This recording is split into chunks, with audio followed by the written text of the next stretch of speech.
This is 365 Sports, powered by Sikkim365.com.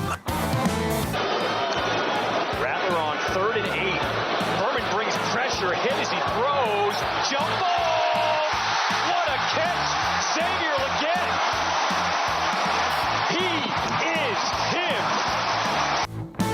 365 Sports is presented by IdealMRI.com. High-quality MRIs for $497 or less. IdealMRI.com. Your health is important, so is your budget. 2nd and 15. Mertz pumps.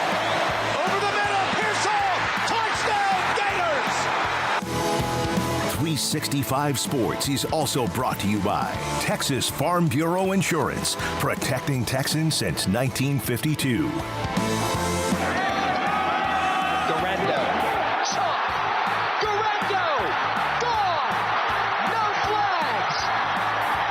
Have you subscribed to our YouTube channel? Search 365 Sports on YouTube. Brought to you by TFNB, your bank for life. Benson through a gaping hole. Benson kicked in the turbo. Good night. Touchdown Seminoles. 365 Sports is turbocharged by Unite Private Networks. Find out more at uniteprivatenetworks.com.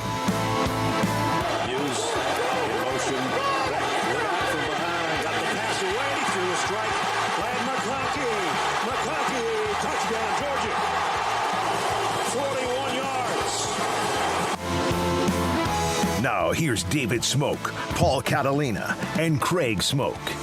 All right, here we go on this Tuesday. 365 Sports, I'm David Smoak. That's Craig Smoak and Paul Catalina. Emery Winter and Garrett Ross, Jack McKenzie, Levi Caraway, a part of what we do every day on 365 Sports in so many different ways. We'll have our stories from the day, including Dartmouth men's basketball. Neil Brown, what a... like the Undertaker, comes back from the dead basically with his coaching opportunity at West Virginia. Arch Manning and men's basketball. We'll get to all of that and a lot more, including the top coaches based on a couple of columnists from theathletic.com. All right, so today Dartmouth, they had the vote. They voted 13-2, the men's basketball team. It's the first public reveal of a union election in college athletics. So now what does this mean? Well, it means that now the long process of getting approved to be an actual union goes into effect. It's going to be a long time. And this is like, wildfire would not be the right term. It would be the opposite. Like this will be a slow trickle. And another reason, like you don't need to have a union to collectively bargain. Obviously, I guess it helps to do that, but this is going to be more and more popular. We had Steve Berkowitz on yesterday. If USC, gets the result they want in their court case, and those or the USC athletes do, maybe not USC as an institution, this could completely start a kind of a wave around college athletics of the athletes unionizing and becoming employees of the university. So the NCAA and the powers that be need to find a solution to this fast, or a solution will be made for them. And right now, I'm leaning towards a solution's going to be made for them because they're not good at finding solutions. But this is just more turmoil in college athletics, for better or for worse, whatever side of the issue you stand on. It is heading in the way that students will be employees in one regard or another, whether full unionization goes across all 50 states and all the universities in the NCAA, or something in the middle comes to pass.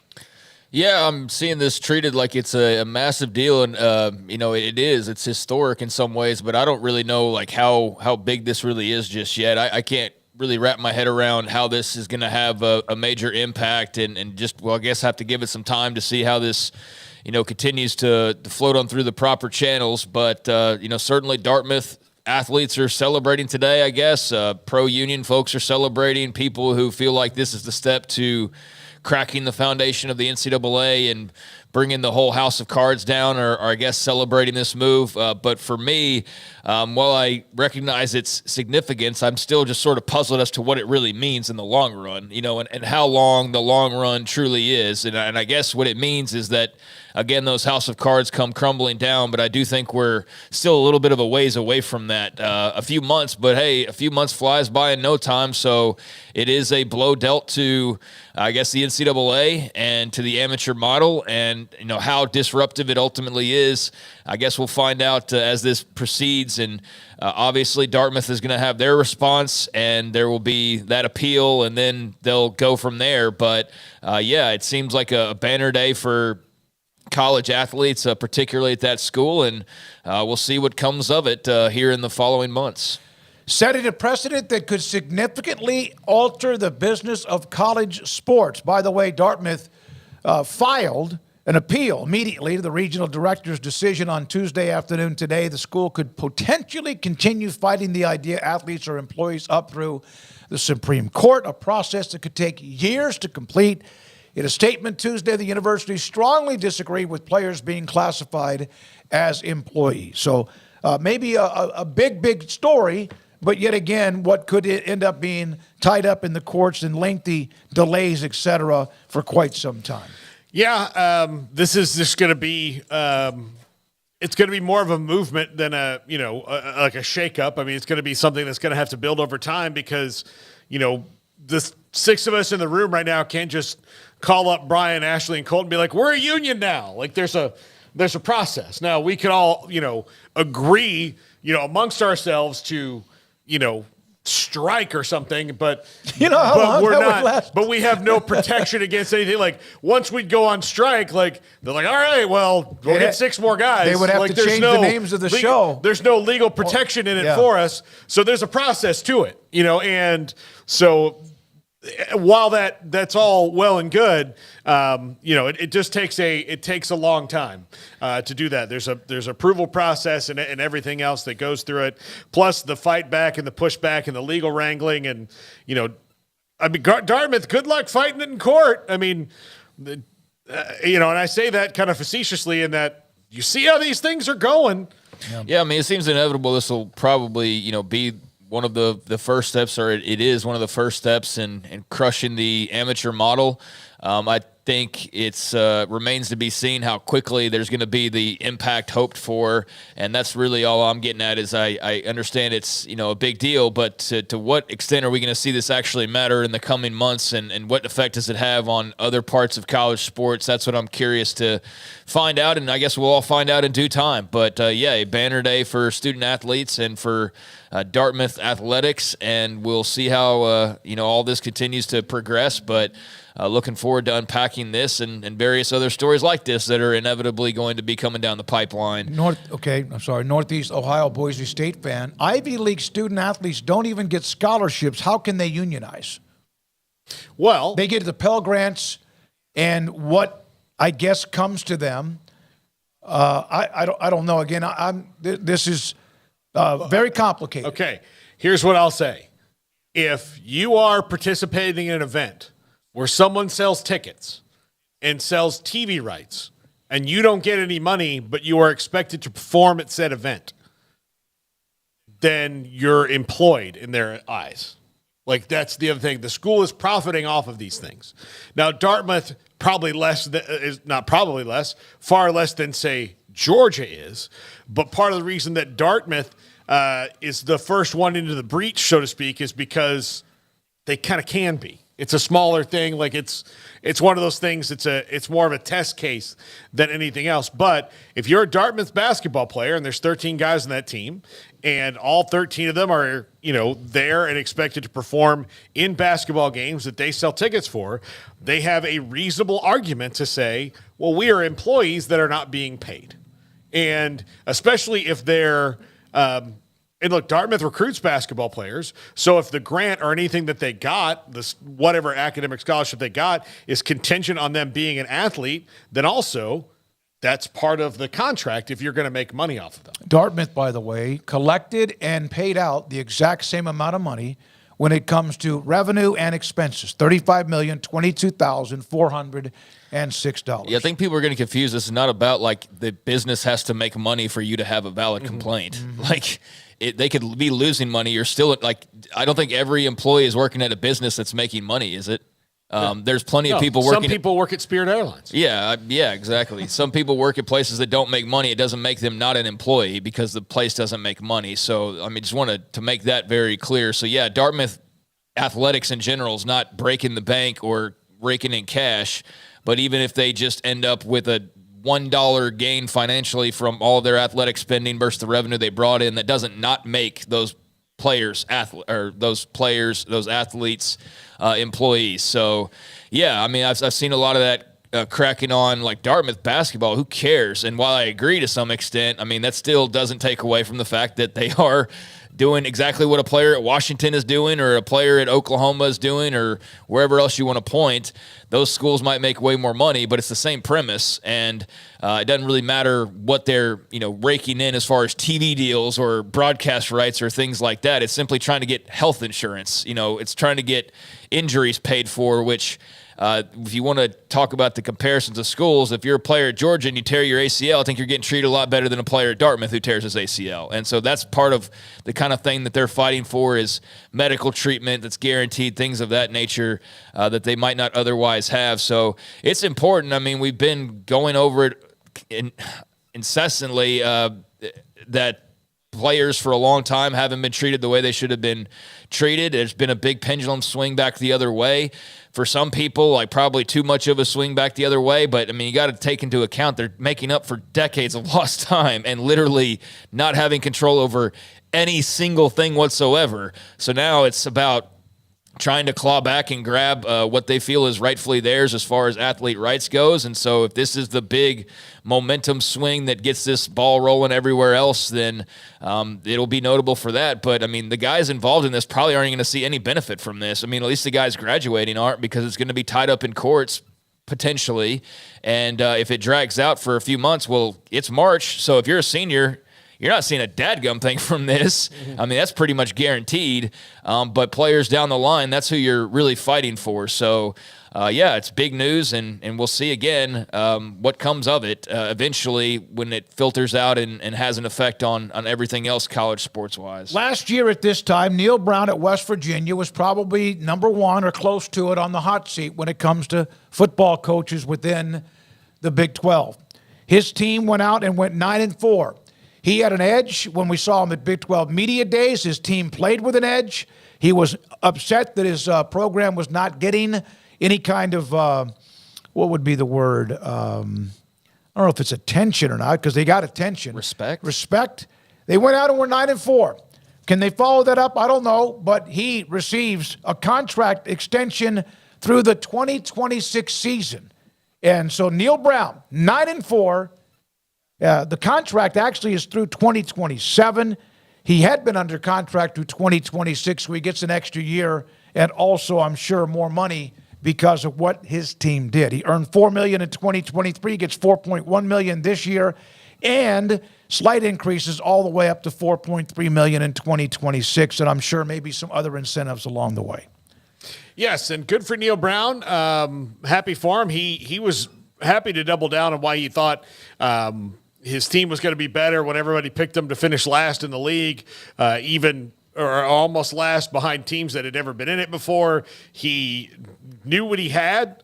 He was right. They were 9-4. They played a lot better. They were really tough to play against. They had a really tough attitude. I'm curious to hear from a lot of our West Virginia fans who watch the show what they think of this, because most of them had the feeling of like, look, I like him, but it's just not working. But 9-4 feels like to me it's working. So we'll see. Yeah, I mean, it's exciting news if you were pro Neil Brown. If you're anti Neil Brown, which I know there were many West Virginia fans, even with the 9-4 record, this is not news that you're celebrating, but I think it's time to get excited. I mean, a coach who's sitting there scraping 10 wins in a league that's about to, get upended once again, just in terms of team turnover, really laying the groundwork for not knowing who's the team that's going to be voted the favorite year in and year out. I mean, there's no more Oklahoma and Texas, so it's a free-for-all as far as the teams that want to try and wrangle control. I don't think anybody's necessarily going to do that year in and year out, but I do think that there's plenty of space out there for teams to jump up and grab a piece of the pie and try to, grab hold of the horns of this conference, no pun intended. And so West Virginia is a great candidate heading into next year. Beyond that, I mean, that's up to Neil Brown to see what he can build off of it. But nice reward for a coach who I still think is a pretty good coach. I know it hasn't necessarily clicked the way people want it to click, but last year was a great step forward. You've got a lot of players coming back. Like Garrett Green, quarterback, got some weapons coming back that should supply him with enough punch to be competitive and go right around to trying to win 9-10 games again next year and obviously be competitive in the Big 12 race. So I don't know what cause you would have for firing him at this point, really, based on what they just did. I'm a little surprised to see them extend him, but if that's what Ren Baker feels like is the right move, then I think that speaks volumes that a brand new athletic director is deciding to make that call. When he was hired, everybody expected him to be the hangman that was going to be, getting Neil Brown ready to go to the gallows here pretty soon because it was inevitable that he was on the hot seat. And now instead, Ren Baker making the decision to have Neil Brown stick around longer, I think speaks volumes of the confidence that they have in him and the trajectory that they're on. So I would take that as good news if I was a West Virginia fan, and let's see what he can build out of it. And I'm sure he's, breathing a little bit of a sigh of relief because you just now no longer have to deal with the extra pressure. You have the pressure that's already built into the job, but that hot seat pressure is another kind of thing that can make it just that much harder to do your job, to enjoy your job, to convince recruits you're going to be around long enough to coach them. So that why should they come to Morgantown? So I think having that security there should benefit the Mountaineers, getting rid of all that carousel talk, and good for him. He went out and earned it on the field. Paxton, by the way, we'll get to your comment about the Baylor and Texas basketball here. With a comment from Scott Drew and also some comments from us. My first priority, Neil Brown said, was retaining, rewarding our assistant coaches, support staff who have played such a critical role in our success. I appreciate Ren's support on that as well as continued commitment to me and what we are building. We share a common vision and can't wait to play in our own stadium on August 31st. So the assistant money pool also was a part of this extension for Neil Brown. And then this thing really kind of was interesting. I don't even know really if I care on this, but it is a story because it was a story. Anwar Richardson from Orange Blood reporting that multiple people told him that redshirt quarterback Arch Manning will not opt in to EA Sports College Football, being told that Arch is focused on playing football on the field. I saw responses, I think, from both of you guys as well. This actually might bring even more attention. To me, it's, maybe it's refreshing. 600 hours or whatever it is, or maybe they want to control the family, the Arch Manning Enterprises. I don't know. What do you both think about this? I just think it's kind of an odd decision because I don't know how you not being in a video game or being in it affects what you're focusing on the field.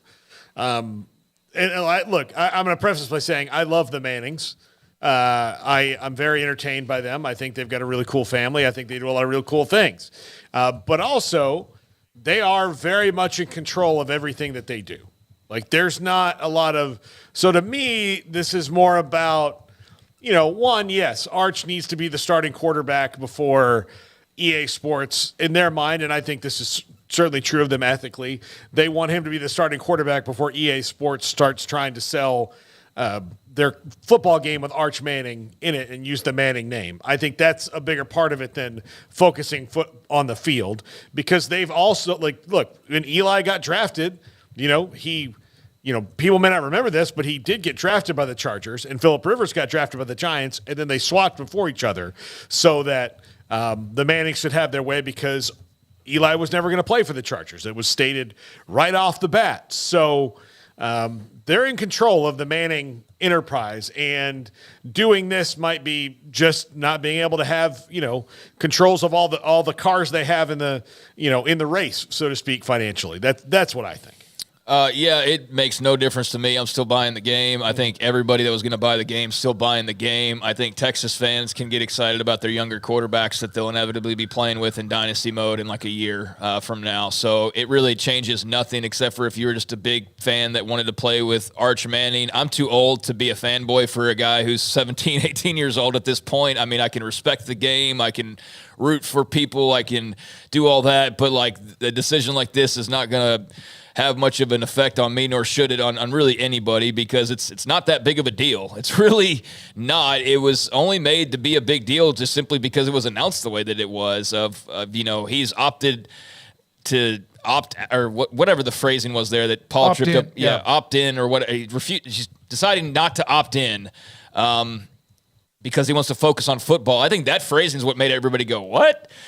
Because you don't need to focus on like you're not going to focus any less because you're in a video game. So that was just weird kind of phrasing, I guess. And really, I think Paul's hit the nail on the head. I think it's a business decision by the Manning family more than anything. Probably they feel like he's worth more than $600. Maybe it's a focus thing to some extent. Again, that doesn't really make sense though, because he doesn't have to play the video game. He doesn't have to pay attention to people that like. There's really no connection to the video game other than you would just be in it like everybody else.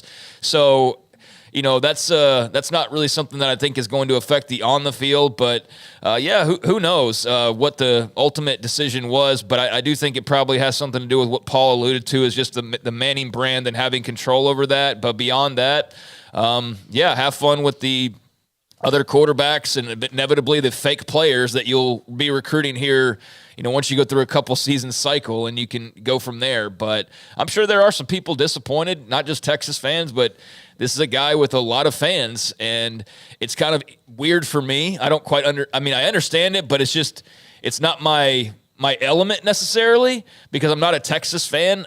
But I'm also not like 18, 19, where Arch is like a really big deal, Because like for me, that was LeBron James, okay? That was LeBron James. This is me talking about LeBron, except for more proven.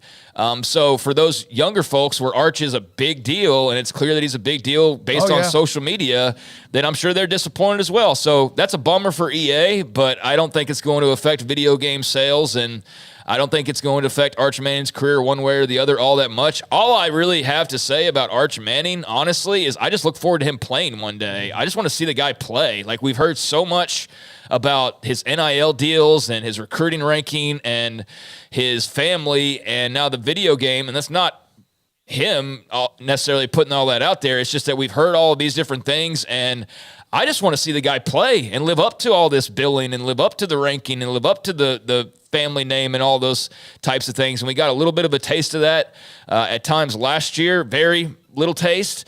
And so we'll get whatever we get this year. He's going to be the backup again. And then I guess here in a couple seasons, knock on wood for Quinn Ewer's sake, we'll finally get to see him in action. But that's what I'm looking forward to. Forget the video game. I want to watch him out there on the field. Well, we saw a glimpse of him in the last game or two, which was nice. And you could see where obviously the young man, he's a lot better athlete than I thought. Because his dad and also Eli were not very quick of foot.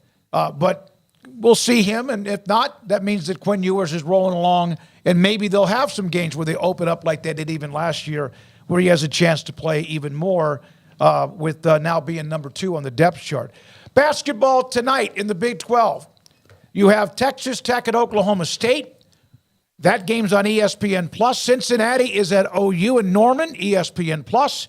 And then also tonight, K-State at 14th ranked Kansas. Those are the games Wednesday below. That's an ESPN game. And then last night, Baylor down, what was it, as much as 14. Max Asmus was incredible. Texas hit every shot, it seemed like. At one point, I think they were 8 for 8 or 8 for 10 hitting threes. And then came out, looked like they were going to extend the lead, and they did. And then all of a sudden, they went 9 minutes without scoring from the field. 9 minutes. And Baylor ends up winning the game 93-85. What changed? Well, they were attacking Texas and getting a lot of fouls called. They kind of won the game at the line, which is not something that's all too common for them. heck, Jacoby Walter alone, I mean, he only took 5 shots from the field in the game, but Baylor just started scoring, and Texas was both versions of itself in the same game. Usually maybe Baylor was too. Yeah, maybe. Well, yeah, they both were, and Baylor just picked the right time to be the best version of themselves, and Texas picked the wrong time to be the worst. And yeah, Texas, and Baylor, like, kind of similar in that, they've got some Jekyll and Hyde. Baylor can hide their, your friend Christy London taught me this phrase, hide their crazy a little bit more. Good Christy said, like, she would always say, can she hide her crazy? And Baylor can hide their crazy a little bit more. Texas, I mean, obviously, we got a guy like Brock Cunningham. You're not hiding your crazy at all. I mean, all that stuff happens, and they're just a discombobulated mess at times with Rodney Terry right now. And I watch them sometimes. I don't know who I'm watching. What are you trying to accomplish? Plus, I also think that not having Dylan Disu for more than 10 minutes in a game, even though he, in like 10 minutes he only scored 3 points, but if he's only going to play 10 minutes in a game, they're in trouble, big time trouble. And if he's hurt, if his injury lingers into the tournament at all, that's going to be bad news for them. And it might be bad news whatever happens if he plays or not, because they've been just so up and down all year. Yeah, the Disu injury mattered. I don't think it was the deciding factor per se. I think most of, I guess, what I took away as far as what happened was Texas was not hitting the same shots throughout the game as they were hitting early on when they couldn't miss a shot. The shooting fell off a bit in the second half. They were not hitting buckets as regularly. Abe Smith got off to a great sizzling hot start, and they were just hitting buckets, and it looked like it was going to be a really long night at the Foster Pavilion. But Baylor just hung in there, and Texas cooled off. Baylor got itself to the charity stripe a lot in the second half. I know that was a big point of contention for Rodney Terry and for some Texas fans, but they got themselves to the charity stripe and then made free throws, which is not something that they always do. They've lost games this year because they can't make free throws, and so they got to the free throw line but made their free throws. Jalen Bridges had a fantastic finale, and I think it was just a matter of hanging in there and just staying with it and not letting, the early lead phase them, and going and making shots, I think. And then obviously getting better on the defensive side compared to the first half when you were a leaky faucet, and also didn't help that basically it felt like Texas couldn't miss at times there in the first half. So, I think Texas cooled off a little bit. Bridges had a huge game. Huge night at the free throw line, and you shored up your defense a little bit better in the second half, and that all came into to play along with that home crowd. I think also played into the end result as far as fueling the team, and so what was looking like a very ugly loss turned into a magnificent win, and who knows the next time that Texas plays at Foster Pavilion. So if that was the last time, then what a great way to end it if you're Scott Drew and company. Although they could meet in the Big 12 tournament, they could meet in the NCAA tournament, so there's potential to still meet again. And I would imagine in basketball, Texas and Oklahoma are still going to play teams in this state. I have a hard time imagining why you wouldn't schedule each other in basketball. Football's a different story. But if they don't meet again, then yeah, what an ending for the Baylor side of things. Well, UT, I went back and looked at the play-by-play. I believe there were 15 free throws that Baylor attempted, or maybe even 18 out of 15 out of 18. They did miss a few, but they in the last 4 to 5 minutes of the game, because Texas was trying to extend the lead because it got above double digits. And how it ever got to that point was stunning to me, because I thought that thing was dead and buried about 5 minutes into the game. So they were a parade to the free throw line. At the same time, what Scott Drew and his team did on defense, their zone became much more aggressive. They also, on offense, drove to the bucket. Brock Cunningham, I don't think it was a flagrant foul or a flagrant run, but you know what? His reputation got him that foul. It's still a foul. Fouled out of the game. He pushes that envelope, and that, to me, I don't know if that was the flip that, like, boom, then it was off, but he pushed the envelope, and in this time he got his hand in the cookie jar and got called for the extra foul. Look, he's out of control right now. I mean, maybe it was reputation, like, in its judgment, but Rod, like, here he did, and look, last week's against Tech was way, way worse than last night. But at the end of this, like, if you're Rodney Terry, you've got to get Brock Cunningham under control.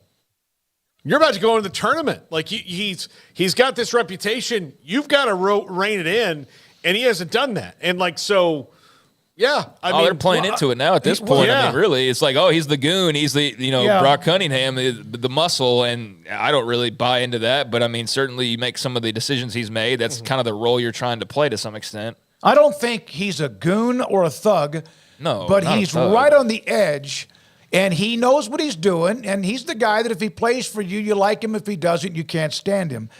Here's another note. I would agree. I agreed to that point. I don't think you want him out of the game because he does. He's not like a difference maker. No, I will say this, though. I had a different opinion, and then, like, you got 2 weeks in a row where you're getting flagrant fouls. Like, it feels to me like he's trying to go out with a bang a little bit.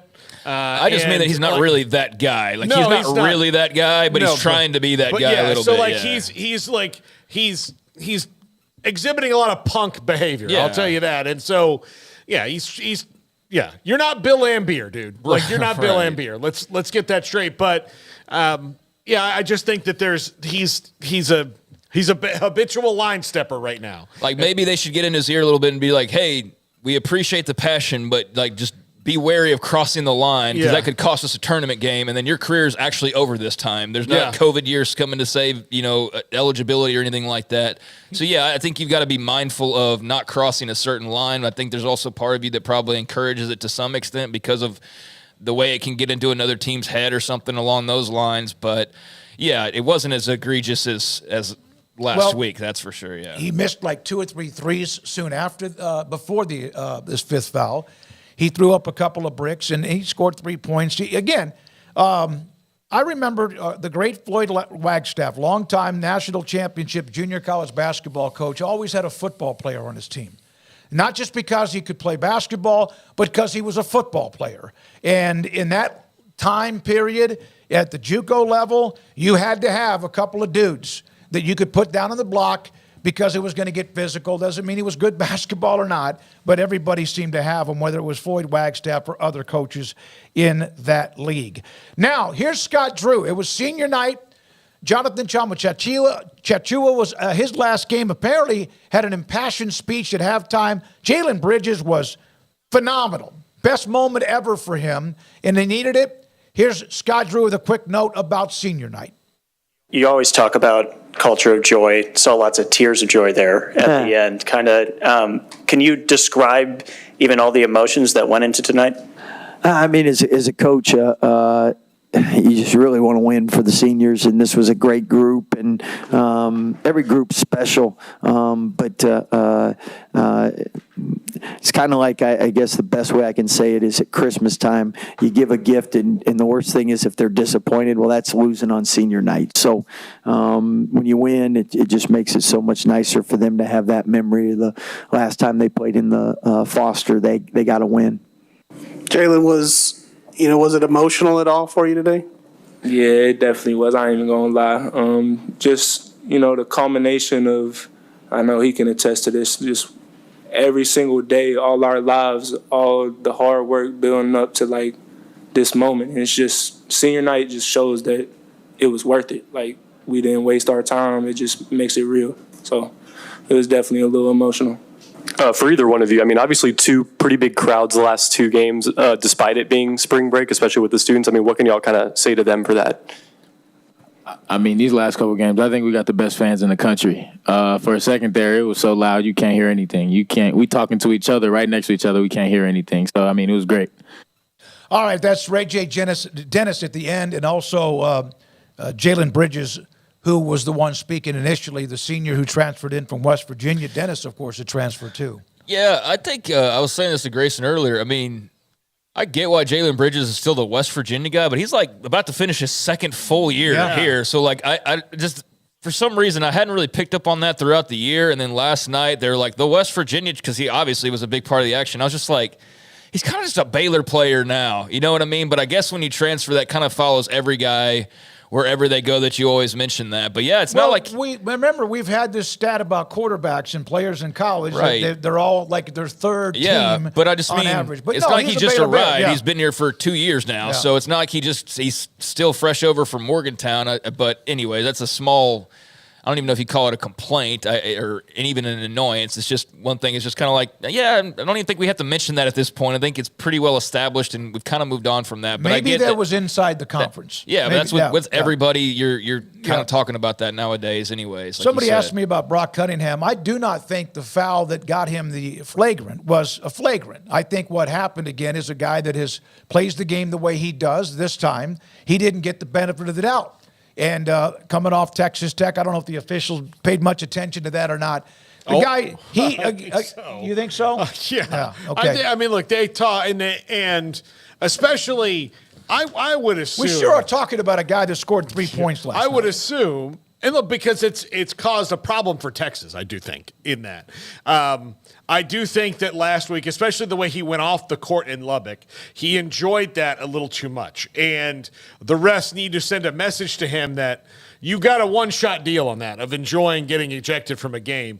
We can't have that anymore because then they lose control of the game. So that's part of it. And, yes, his reputation precedes him, but there's a way to get that under control and tell him to, like, look, we like you, but we need you at like 95% of your rage tonight because that's worked for you this entire time. So, yeah, and we are talking about him a lot, but it's just a thing that's happened 2 out of the last 3 games that they've played. I think that could have been one of the turning points, too, because, again, Baylor was making their run, and that just made them allow them to make the run even better. You don't want to give a team another reason to be fired up at their own place where you were winning and they're already starting to go on a run and chip away. Like, don't give them a reason to remember where they are and what night it is and all those things. And also, not to mention, it might be the only time Texas ever plays a game in that building. Might be. So those things add into it that you were defeating. Now, for most of the game, you had a handle on. It's the last time for Texas in the Big 12 to be in Waco. It's this. It was almost like what they did in Lubbock. They jumped on Tech early in Lubbock, fierce crowd. Except they finished it then. They did not do it here. So I think what happened when Brock Cunningham committed the foul was all those landmines that they'd walked over, he basically threw them back onto him. And then it happened, and the crowd got really back into it, and then Baylor players got really hot. And so then you've got a problem where you kind of had them playing a little bit off kilter. Now they're really focused in because they're pissed at you. Yeah. By the way, here's a quote from Rodney Terry. This is from Kendall Cowd, who's a part of 365 Sports. They needed every call they could get today in terms of getting it done, after not being happy, of course, that they blew the lead against Baylor. This was Eric Kelly television here in Waco. Referees at the Foster Pavilion become the first crew in history to allow a Baylor team to make its first 10 shots from the field in the second half, shoot 75% from the field in the second half, hold a team without making a shot for 9 minutes and 42 seconds. That's pretty funny. Eric, pretty nice. I think Rodney, again, like he did with Horns Down, was deflecting the fact that they blew a big lead and couldn't make a shot, and nobody else could pick up the slack for Max Asmus, who then eventually he became human for a little bit too. How about that's on me? Like, that's what Rodney Terry should say, like about Horns Down. Hey, we didn't make a shot for 9 minutes. That's on me and the coaching staff. Yep. But he doesn't want to say that because that would be admitting what their problem is. And he already knows that people are, putting high expectations on him for what he did last year. So, yeah, take a little more accountability. And this is just it. If Rodney Terry took a little bit more accountability, a lot of this stuff would be easier on him. Yeah. Right? It would be easier.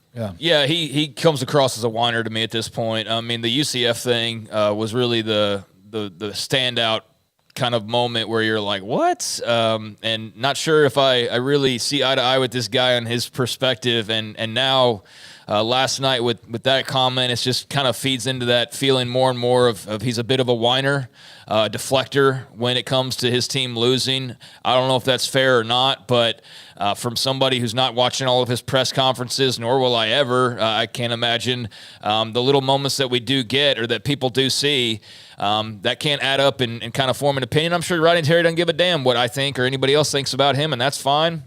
That's his right, but just based on a couple of his post games, here over the last couple of months, it just I don't know, makes me not think ill of him at all, but it just makes me think a little bit differently about him. And yeah, kind of developing a reputation as a bit of a whiner or a deflector when it comes to his team losing big games. Not every time. We don't hear about this every time Texas has lost. It's not like they've only lost 2 games this year. But yeah, there's just a couple of times now where I feel like he could have handled the attention and the setting a little bit better than he did, and instead of doing it that way, it just comes across as really petty, if anything. I watched Bill Self, who's won national titles and not used to losing, with his post-game Saturday compared to what was last night.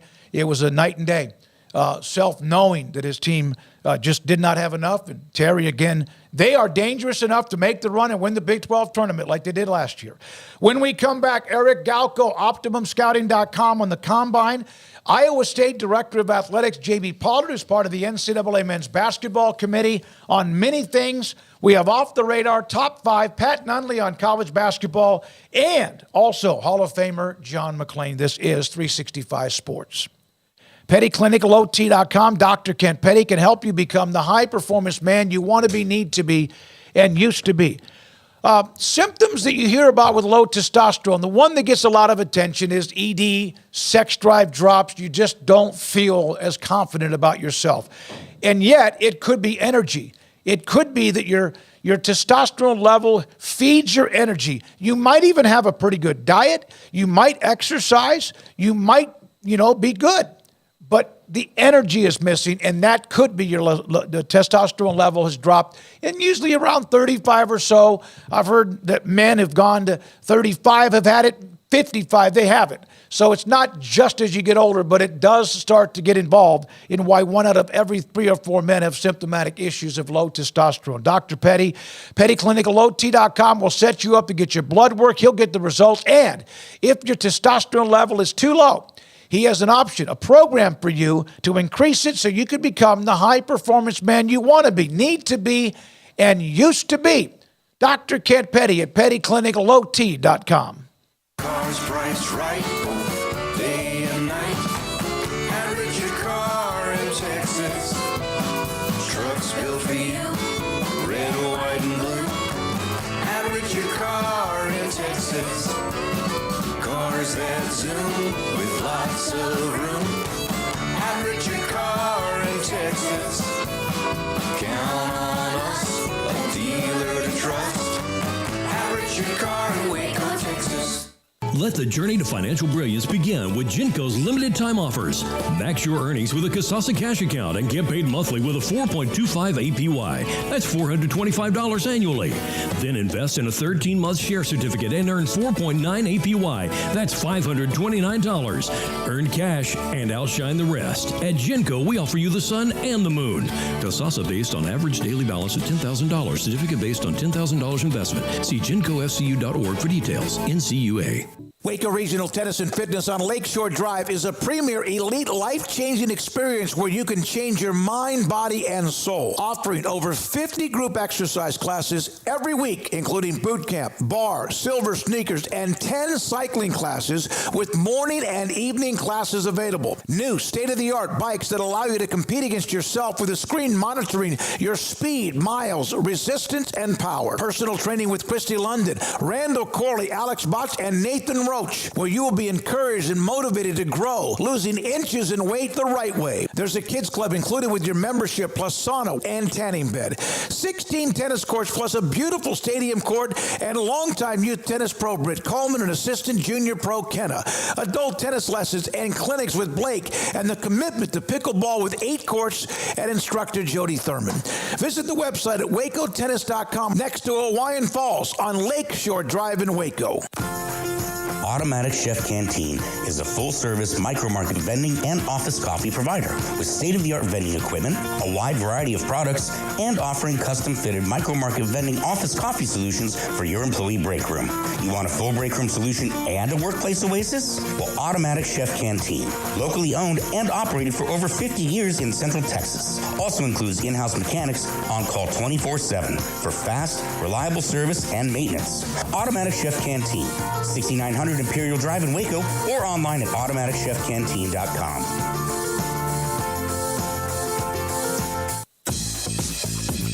Baylor Scott and White Southwest Sports Medicine and Orthopedics, the team physicians for Baylor Athletics, diagnosing and treating all sports-related injuries, including concussions. These specialists also provide orthopedic services for athletes and non-athletes alike, whether it's knee or shoulder pain, a wrist injury, orthopedic spine care, and even an arthritis and total joint clinic. Trust the doctors Baylor Athletics trust. Baylor Scott and White Southwest Sports Medicine and Orthopedics wants to get you back in the game.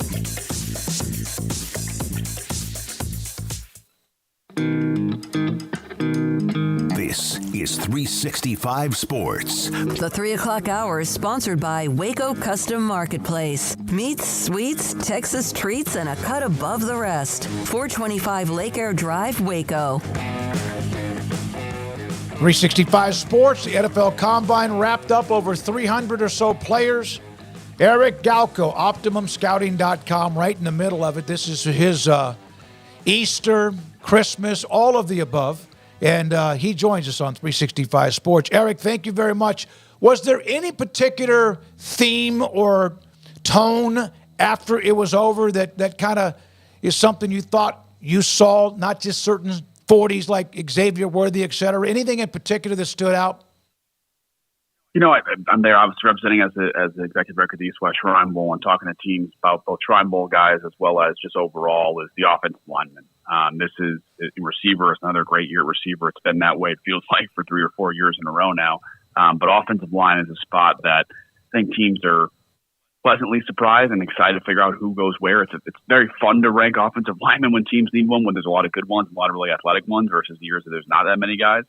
So teams trying to figure out how to stack those first 5 or 6 guys. And then they're also saying, hey, the 15th best offensive lineman might have been the 6th best guy last year. And how late can we get that guy? So I think teams are very excited to kind of dive in post-combine and say, look at all these great athletes, these great talented offensive line, tackle, guard, and center, and say, hey, how can we get this guy this early? How can we get this guy later on in the draft? And I think this will be an embarrassment rich to teams who need offensive linemen. Eric, have you seen a little bit of a shift over in the way that, teams, who the personnel that they send to the combine? A lot of teams just send scouts, and the coach and GM and owner or the stay back and do things. But the East-West Shrine game, the Senior Bowl, games like that are maybe more where the coaches can get kind of down in the mud and figure out who they like a little bit more?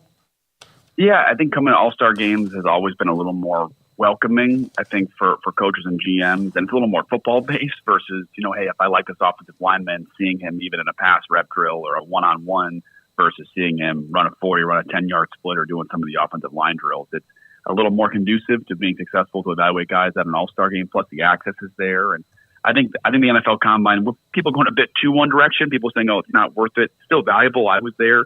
Every GM's watching closely too, but I think we'll see teams kind of go back to watching the Combine and being there in person once they kind of, I think, update some of the drills and how to do things as well too. But still extremely valuable for NFL GMs and coaches to be there to see these guys, because for a lot of head coaches, they're just starting their college from evaluation after getting through free agency and the regular season. Eric, it was a big week. A lot of Longhorns there in Indianapolis, but Xavier Worthy with that 40 time, one of the big headlines. Everybody knew he was fast. Anybody who watched Xavier Worthy knew that the speed was his greatest weapon. But what does that mean to see a time like that for teams? And how is Xavier Worthy just viewed before and now post-combine in terms of what is a crowded group of talented wide receivers? Yeah, I think he was already in that kind of first round discussion before this. And I think for Worthy, it's less about how fast he was. I think NFL teams that evaluate him correctly knew he was one of, if not the fastest players in his entire draft class, and certainly one of the fastest receivers in the draft. But what that number really does, it just kind of solidifies his uniqueness, right? Guys that are unique, not only special, we use all these different words, right? But like when a guy is unique, hey, I've maybe never seen that guy before, or seen only 1 or 2 times in my whole career as a scout or a head coach.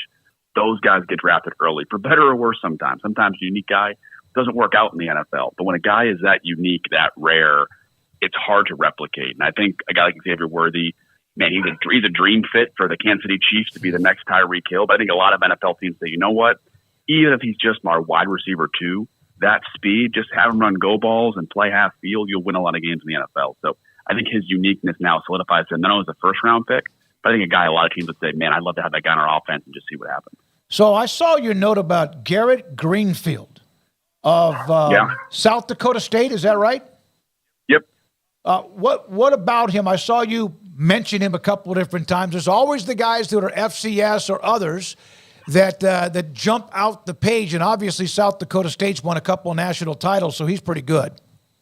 Yeah, they have two offensive linemen this year that'll both likely be top 100 draft picks on the offensive line. Garrett Greenfield broke the vertical jump record for offensive linemen at north of 310, 315 pounds, 38.5-inch vert.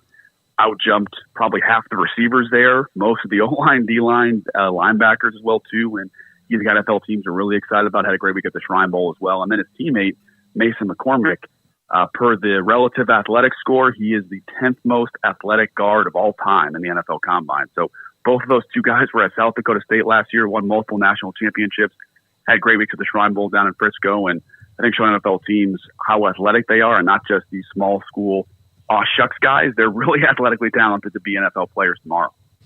Eric, how do you feel about the running backs in this year's draft? You guys had Isaac Guerrero at the Shrine Bowl, and he was, in a timeshare situation with Jawar Jordan, but a super athlete. He's kind of moved up after his combine workout, but this is kind of a weird position to peg because really there weren't, of the running backs in this draft, there weren't a whole heck of a lot of them there in Indianapolis.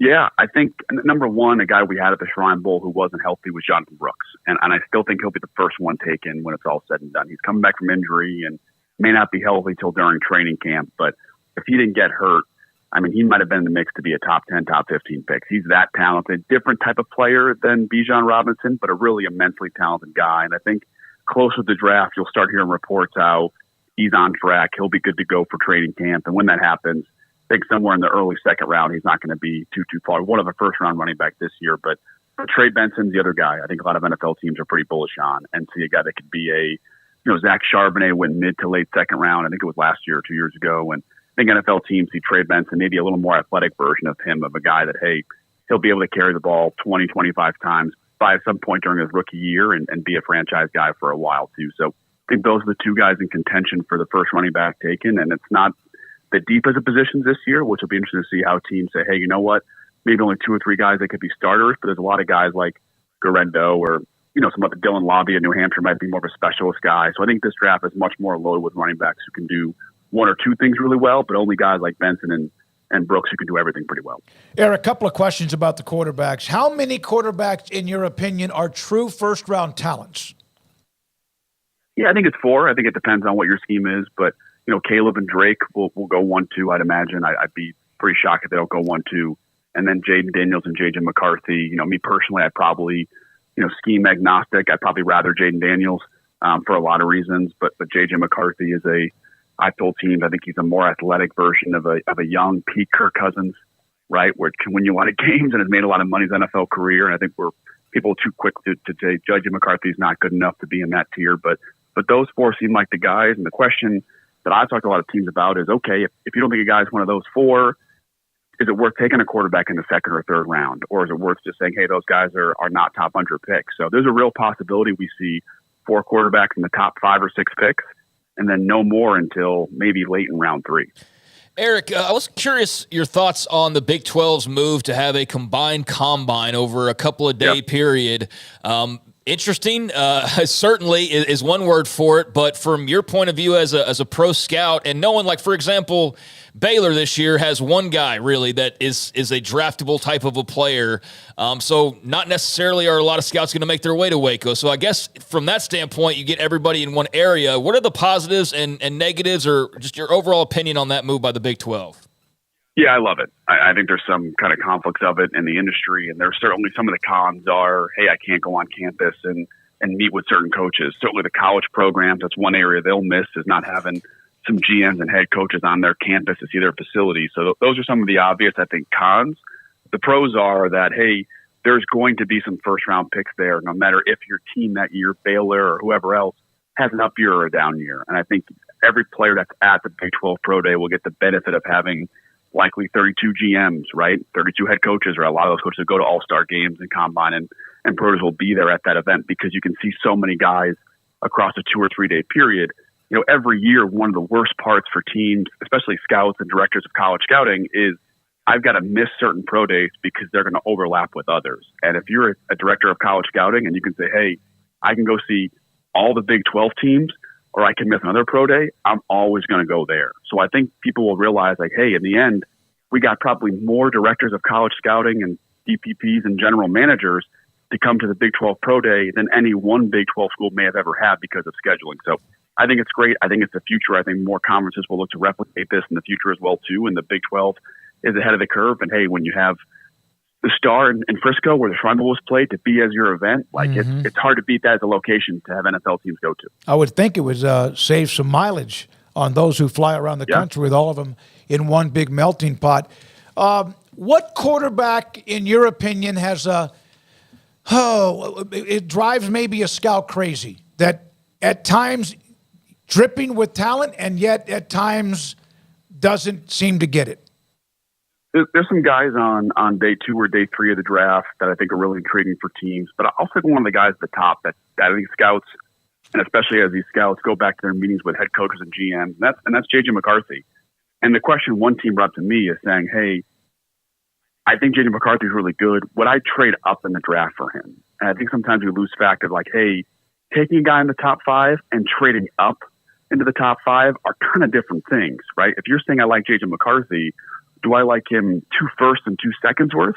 Because that's a different discussion altogether. But at the same time, if you need a franchise quarterback, is that the guy? And I think teams, scouting-wise, across the board, really like J.J. McCarthy. There's not many teams that don't think he's in that top tier of quarterbacks, and some teams think he's the second best quarterback in the draft. Some teams say, hey, I take him over all these guys from safeness. So there's some really love for J.J. McCarthy, but he's probably not going to go 1 or 2, and it looks like the 3rd, 4th, 5th pick will likely be at least 2 quarterbacks. So the question is going to be, hey, if I trade up for J.J. McCarthy, is that going to be worth it? And I think it's a question NFL teams are asking right now, and I think people don't realize that it's easy to say, oh, the Vikings will go up there or the Broncos will go up there too. Okay, that's great, but are they going to give up all the picks to go up there and get that guy? So we've seen what happens with Trey Lance and other teams that trade up for quarterbacks, and I think that's the question a lot of NFL teams who need a quarterback are going to ask themselves in the build-up to the draft.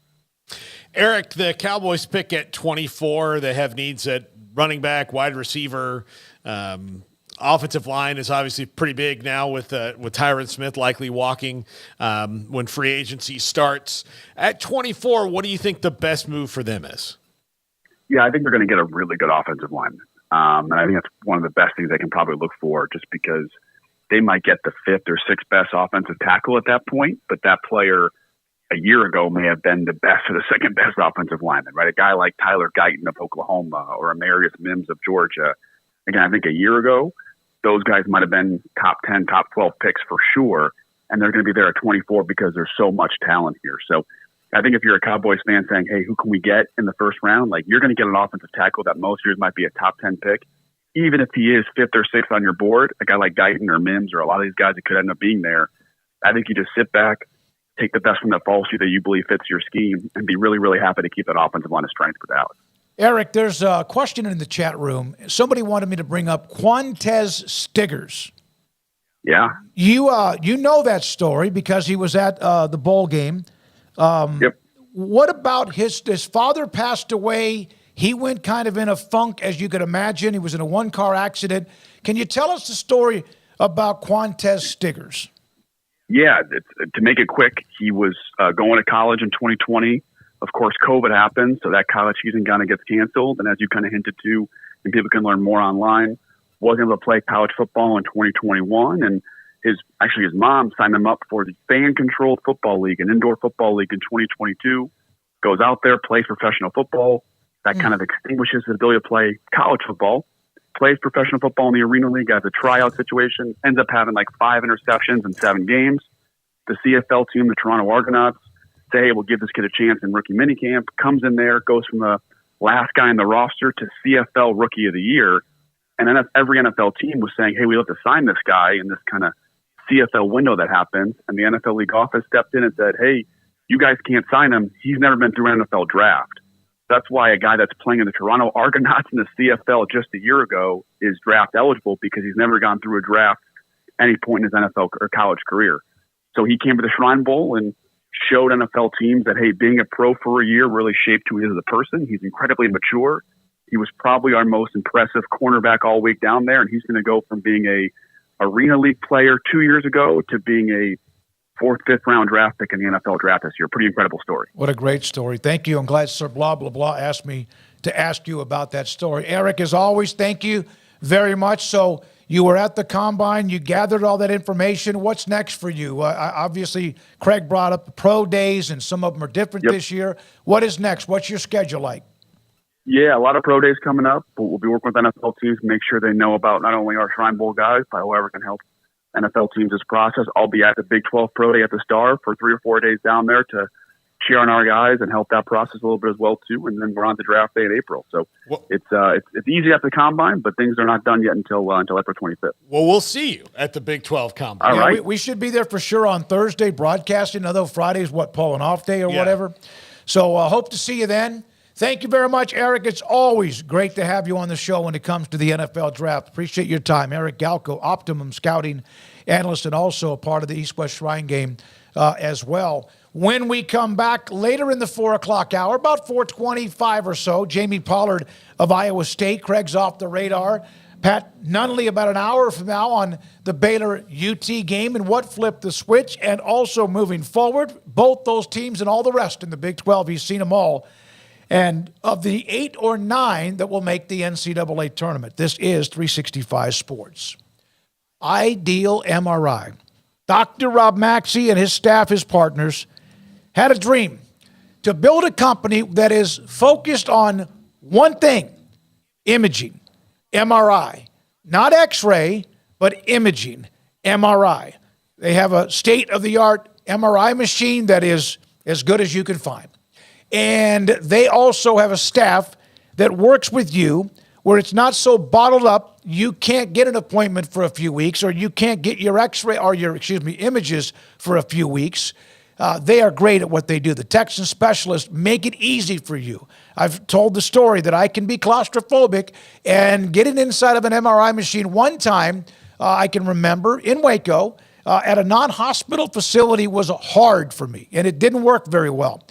But Ideal MRI always makes it so comfortable. It's not easy to get inside of a tube. And they make it where I feel confident. Yes, it doesn't hurt that I have headsets on that blare out Journey or Styx or Foreigner or Kansas and Boston, and I can just close my eyes and relax listening to music while that is going on, trying to find images of what might be hurting me or you. And even better, $497 or less every single time. The average MRI is $1,100 or more. Dr. Rob Maxey and his staff inside the Central Texas Marketplace off I-35 in Waco at idealmri.com.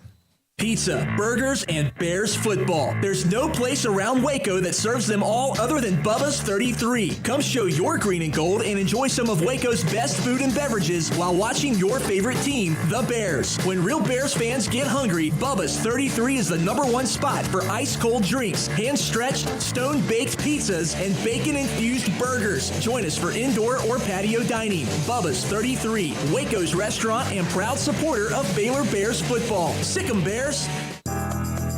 Riverbend Liquor and Wine now has 2 locations to serve you. The original on Lakeshore Drive in North 19th Street and the brand new spot in downtown Waco at 600 Franklin Avenue. If you're looking for the best in craft beers or local Texas bourbons, then the original is the place to be. And for the latest trends and online phenomenons, head downtown to the Franklin location. Either way, you're going to get the same great variety, customer service, and speedy experience. Check out both locations on their Facebook and Instagram pages, Riverbend Liquor and Wine, Lakeshore Drive in North 19th Street, and now downtown on Franklin Avenue.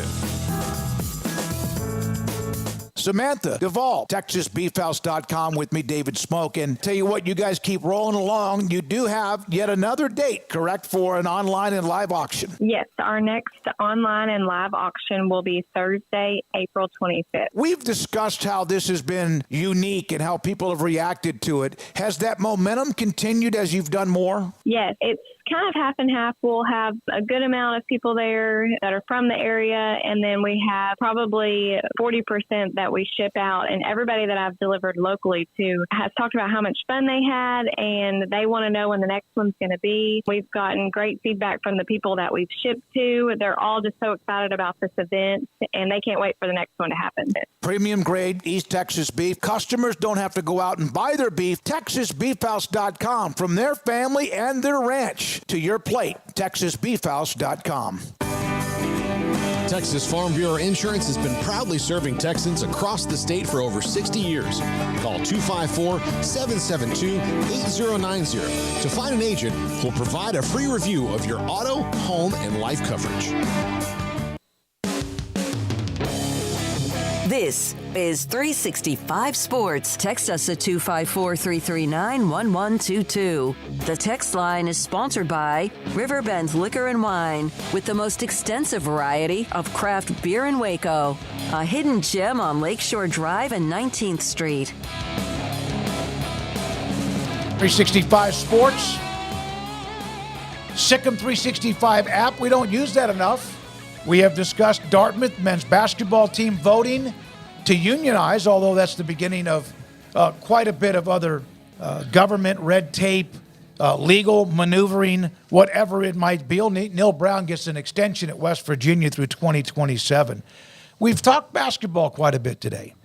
Chris Vanini had this tweet from yesterday evening, Jamie Pollard around the corner, Iowa State AD, that the NCAA, according to Dana O'Neill, the expansion, if they do, and if they're talking about it, that means they're probably going to do it, is trending more towards adding maybe 4 to 8 teams from 68 to 72 or 76 and not 80 or 96. Look, if this is the pill I have to swallow, then it's better than them telling me there's 96 teams in the thing. I think Chuck Cooperstein said this when he was on with this last week. I think Tim Brando said this. I think many of the other experts we've had on the show have said this. Why don't you work on making the regular season more noticeable? Because the regular season in college basketball is pretty damn fun. I mean, there's really good games all the time. It's kind of the opposite of college football in that, it has found a way to reward teams for playing good games, so the best teams play each other before they even get into their conference. The early part of college basketball is really cool. Like when you get to see Michigan State play Duke, when you get to see, Auburn and Kansas play or something like that. Baylor and Kansas. Auburn, Baylor, Duke, Baylor, Michigan State. Gonzaga play, play Kansas State, like whatever it is, these like good teams play each other. It's good. Find a way to highlight that more before you start messing with a thing that is as perfect as a thing as there can be. Yeah, I think that's a much better outcome than what was initially, I guess people were scared of, or I don't know. I never thought that they were talking about like doubling the tournament. I don't know. I guess I just missed the conversation on when that was a big fear. But that is not something I'm in favor of, even the alternative that's presented there. So, yeah, I mean, I'm kind of with Paul, make the regular season matter more, but I just really don't know what you can do to dress that up too much. I mean, the NBA can't figure out a way to make their regular season matter. I don't know how you're planning on making college basketball with its array of teams and allegiances that much more impactful. So, yeah, I think if it's that as opposed to like 120 teams making the field, then that's a better alternative, but it's still not what I would do. I would keep it the way that it is. And at most you're adding a handful somehow or another, not, 20 other programs. I understand like the Big 12 coaches and like in other conferences talk about how their teams deserve to be in and this and that. But I don't know. After a while, I just think that you're politicking, and it's not necessarily what's best for the tournament or for the game. Of course you want that. You're the guy who's on the 7-8 line, and you want 9 teams from the Big East to get in. That's kind of what I hear when I hear some of the coaches talking about this. I don't know if they'd be saying it in other years necessarily, but yeah, that's an interesting little note, and maybe that calms some of the fears people have about what the tournament could look like. But by the sounds of it, there's still going to be plenty of people opposed to any expansion whatsoever. All right, it's 4:10. Jamie Pollard around the corner. Let's get into something that Stuart Mandel and also Bruce Feldman did earlier today. Paul kind of touched on this with his triple option earlier today. Here's a list. I don't know how many you have on a page, Garrett. I have 10. Give me one. 10 on each page. These are, and you'll see the names of the coaches ranked by Stuart Mandel 1 through 10, and then off to the right of the names will be a parentheses with a number of where Bruce Feldman had them ranked, and there's like maybe 4 guys inside One's top 25 that will not be a part of the other. Kirby Smart won on both ballots. Lance Leipold, 2. DeBoer, 3. Norvell, 4. Whittingham, another Big 12 coach coming into the conference, at 5. Brian Kelly, Ryan Day, Dabo, very highly ranked by Feldman at number 2 to the right of his name. Gundy, a third Big 12 coach, and then Jamie Chadwell from Liberty. Well, I mean, obviously Stewart is smarter than Bruce. No. So this is Stewart's list? Yes, Stewart's is on the left. Okay. And the parentheses is where Bruce Feldman had those same coaches ranked. Yeah, I mean, again, obviously, having Mike Norvell at 4 and not 10 makes Stewart the smarter one this year. But no, I think it's interesting, and both of them have Lance Leipold really high.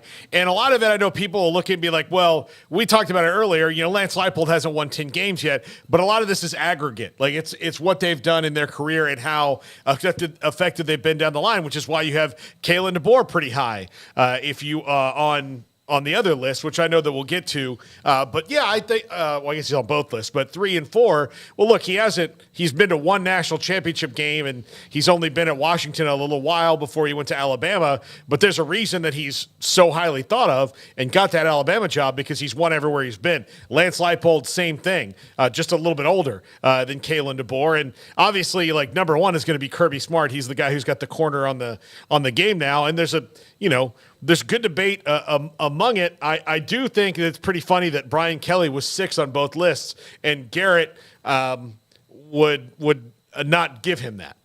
No, I mean, he's a top 10 coach, but I'm not putting him at 6. No. Anybody that allowed anybody to put Perkins somewhere where he wasn't effective should not be in the top 10. Well, it's not just that. It's like if you go and look at his history, every time he plays a good team or a coach that's on his level or better, he loses. Every time. Didn't he beat Saban 2 years ago? Well, except for that one. That's the outlier. Okay.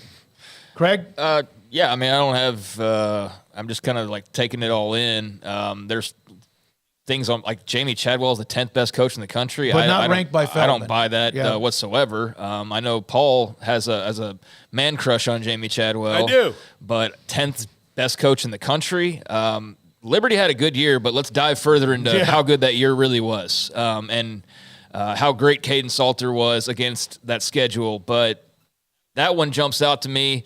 The difference in opinion on Gundy is interesting. I do like that Stewart has him as a top 10 coach. I don't know. I feel like there's not really an exact science to this because some of it's just subjective, obviously. Some of it feels like very trendy, and then some of it feels like a lifetime achievement award. You know what I mean? Like there's like a combination of it here. So it's kind of hard to grasp like a theme because I do think depending on what slot you're looking at, it's one of those types of things. I respect that Bruce has Dabo still at number 2. That seems like kind of a lifetime achievement, or maybe he just thinks he's still the second best coach in the country. But obviously, I thought he coached his butt off last year. I think he did as well, but obviously a lot of people feel differently about that. So it's just interesting to see that he's still maintaining him there at number 2, and I respect that. I absolutely respect that. Kyle Whittingham deserves the love. Norvell definitely deserves a boost. DeBoer is, obviously coming off of what he's coming off of and then being hired at Alabama. I don't know how much lower you'd have him at this point.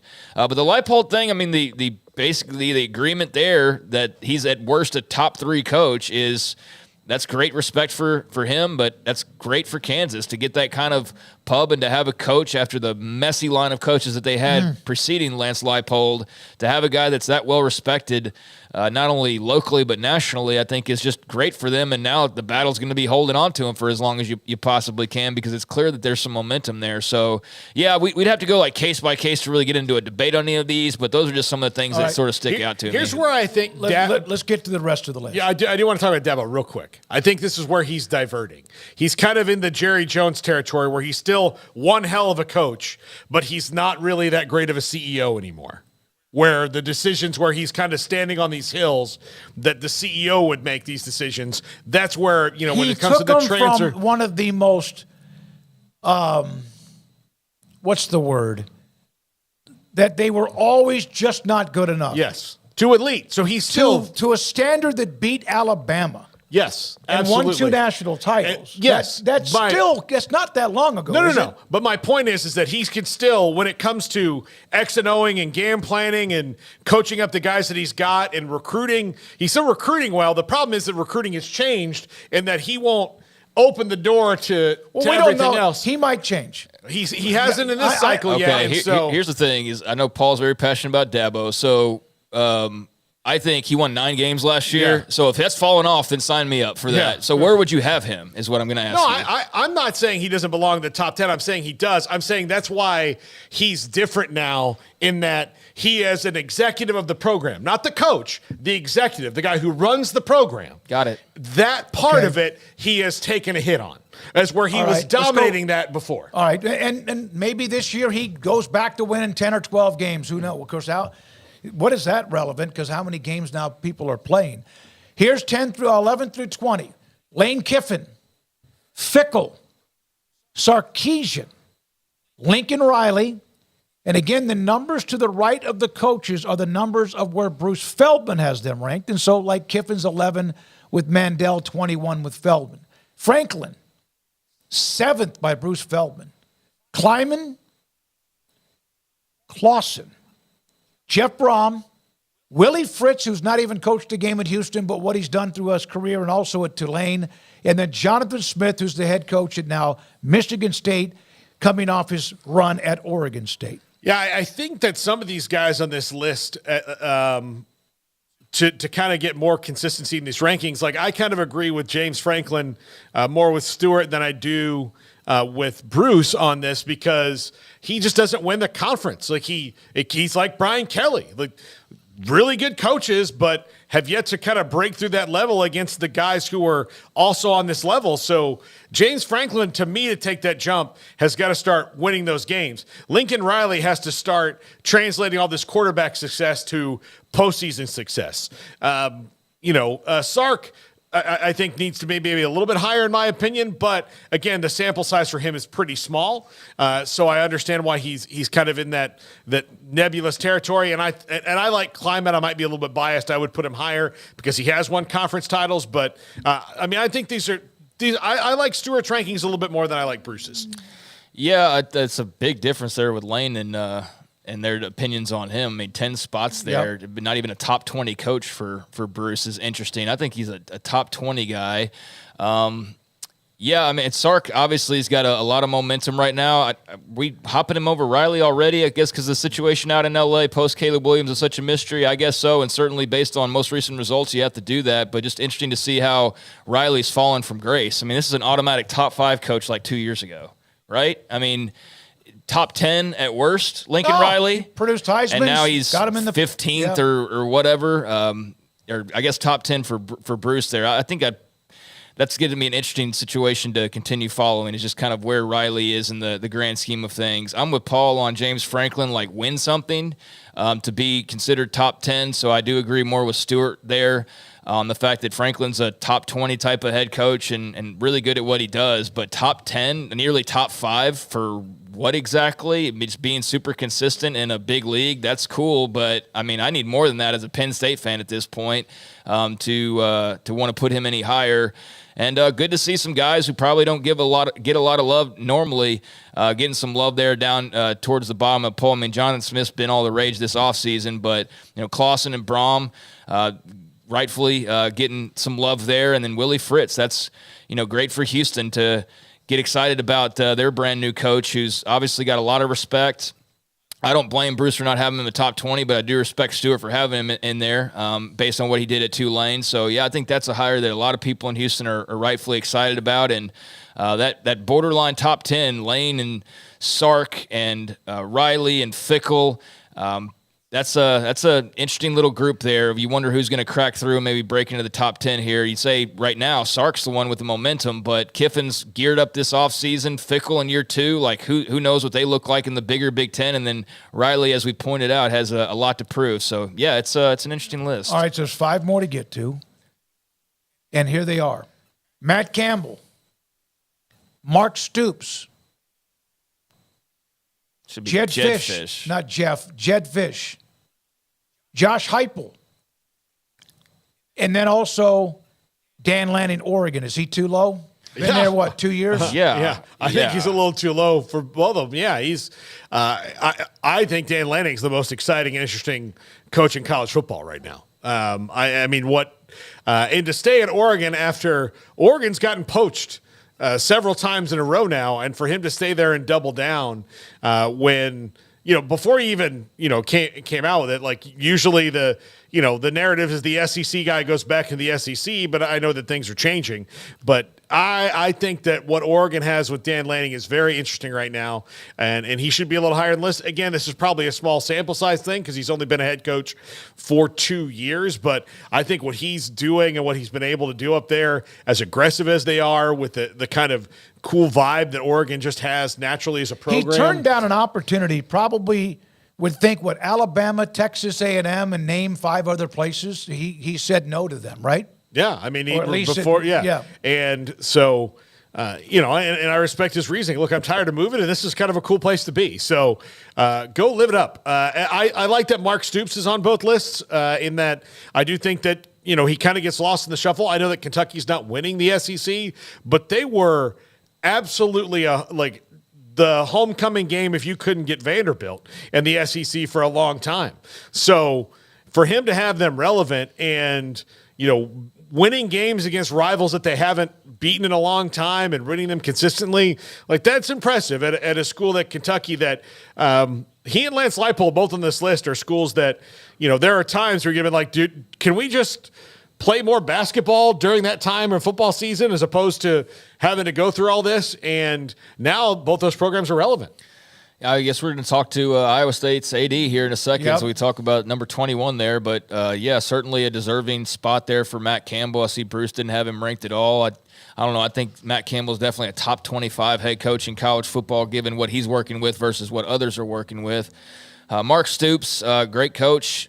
The A&M decision on him will be one to definitely pay attention to in the coming years, depending on what Mike Elko does. Maybe we never blink twice over the fan revolt over Mark Stoops, but if Elko struggles and Stoops continues to stay steady Eddie at Kentucky or even go past that, that's going to be something you look back on and wonder what if. Lanning, at 25 is way too dadgum low. To not even be ranked in another poll that's crazy to me. I don't know how I get it's a short sample size, and maybe you're thinking that he caught lightning in a bottle, but I don't see any reason as to why Oregon can't keep doing what they've been doing and do that for many more years to come, as far as go and land big-time transfer quarterbacks, fill out the rest of the needs with the transfer portal. You're recruiting really well. I mean, I don't need to run down their resume. They're about as in good a position as anybody not named Texas or Georgia or maybe one or two others right now. So, that seems extremely low. But, again, small sample size. And then the rest of it, I mean, Matt Rule, I feel like you got to kind of prove some more to be top 20, but that's cool that I guess Bruce has given him that amount of love. I don't know if I'm ready to go there with him just yet, but he knows how to rally the troops and get people excited, and so we'll see what Nebraska does this year. But they definitely looked improved a year ago, so that's definitely a very debatable list we've got here, but it's interesting to look at. We love lists, and even though there's just a couple of different columnists, wanted to throw that out there. Also, when we come back, Jamie Pollard, Director of Athletics at Iowa State, and this is 365 Sports. Waco Custom Marketplace, full-service butcher shop and bakery. And I was asked, I don't remember who it was, asked me about whether or not they have a deli. They don't have it set up, but they have, if you want, sliced whatever meat you want for your sandwiches, yes, plus a lot of different brands and options of cheese, too. So, yes, they have a deli. They have pork, poultry, beef, and seafood, a lobster tank.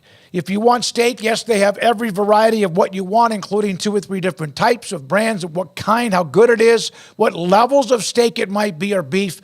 And then on top of that, the butcher shop, right across the other side of the building, you have your desserts, your kolaches, your fresh baked bread with what you have as well. And on the various size aisles, there's 4 different aisles from different knickknacks that you may need, from pasta to chips to marinades to seasonings to much more. It's Waco and cold beer and cold wine. Waco Custom Marketplace, Bauer Family, 425 Lake Air Drive in Waco.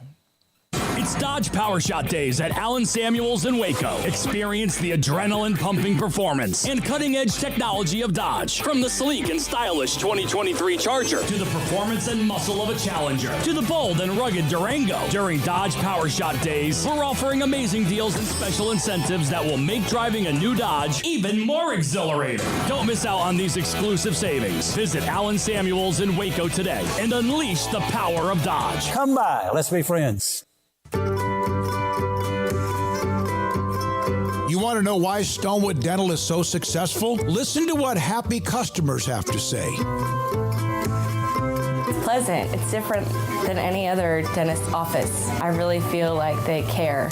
And it's not that you're here for 2 hours waiting on someone to take care of you. It's quick and easy, and I bring my kids, and my kids love being here too. They really love the treasure box. Staff is really nice and accommodating, real friendly. You feel more like home. It's not sterile looking. Everybody has their own personalized rooms with decorations and decor, and they'll even have a blanket for you when it's cold. I've recommended people to actually come here, and they are patients now. I really love it here. It feels like family. Learn more, stonewood-dental.com.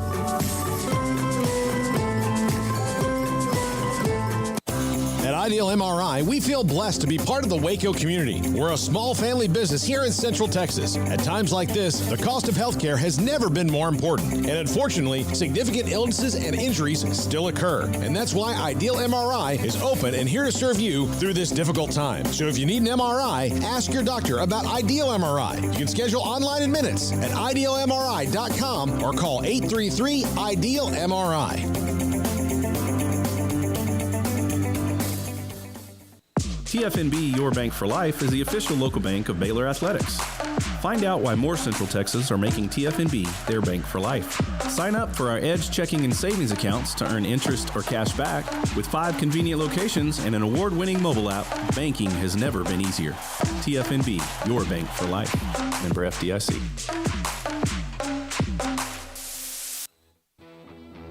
This is 365 Sports, powered by Sikkim365.com. The 4 o'clock hour is sponsored by Boozer's Jewelers, the wedding ring store, specializing in custom jewelry and repair, all in-house. 365 now, here's Sports. David Smoak, Paul Catalina, and Craig Smoak. 365 Sports. I haven't done that in a long, long time. Jump the gun. 365 Sports. Craig Smoak, Paul Catalina, and I'm David Smoak, awaiting the call from Jamie Pollard, Director of Athletics at Iowa State. There was one other story, Garrett, that we have not. We can get that a little bit later on in the show. Craig, are you going to do the all the Big 12? Yep. Good. All right. I left that alone for you. Let me see here. Jamie Pollard from Iowa State will join. Oh, do you have the Media Days dates, Garrett? There we go. Yep. Thank you. Big 12 on the 9th and 10th of July in Vegas. About the same time, the SEC and the ACC, or the SEC July 15th through the 18th at the Omni in Dallas, where the Big 12 has held theirs before. And then the ACC and Big 10, almost identical, 22nd through the 25th in Charlotte, and the Big 10 July 23rd to the 25th in Indianapolis. So those are the Autonomy 4 conferences that will have their media days coming up in July. Yeah, sign me up for having 2-day Big 12 media days and not 4. I think 4 is a ridiculous amount of time. I get with the number of teams that you have that's what you've got to do. But, man, I would not love that as a person covering it. I guess if you were in, like, Panama Beach or something like that, that'd be or Panama City or some, I don't know why that popped into mind, but some grand place, then 4 days would be great. But yeah, the Omni was a fine location. I don't know if I'd want to do 4 days though, covering that many teams, but that's the land that we live in now. So that's going to be part of the deal is when you have 16, 18, 20 teams, you're going to need more time for all of those teams to get their time in the sun before the season at media days. Jamie Pollard, Director of Athletics at Iowa State, with us with Paul and Craig. David Smoak on 365 Sports. Thank you, Jamie. I know your schedule is packed, and it's about to even be more I guess, condensed because of the men's basketball tournament that's coming up pretty soon. What is that like? How much time is that with you and the honor to be a part of that? Oh, it is an honor, and this will be my 5th and last year doing it. I say I've had a 5-year sentence and I'm up for parole.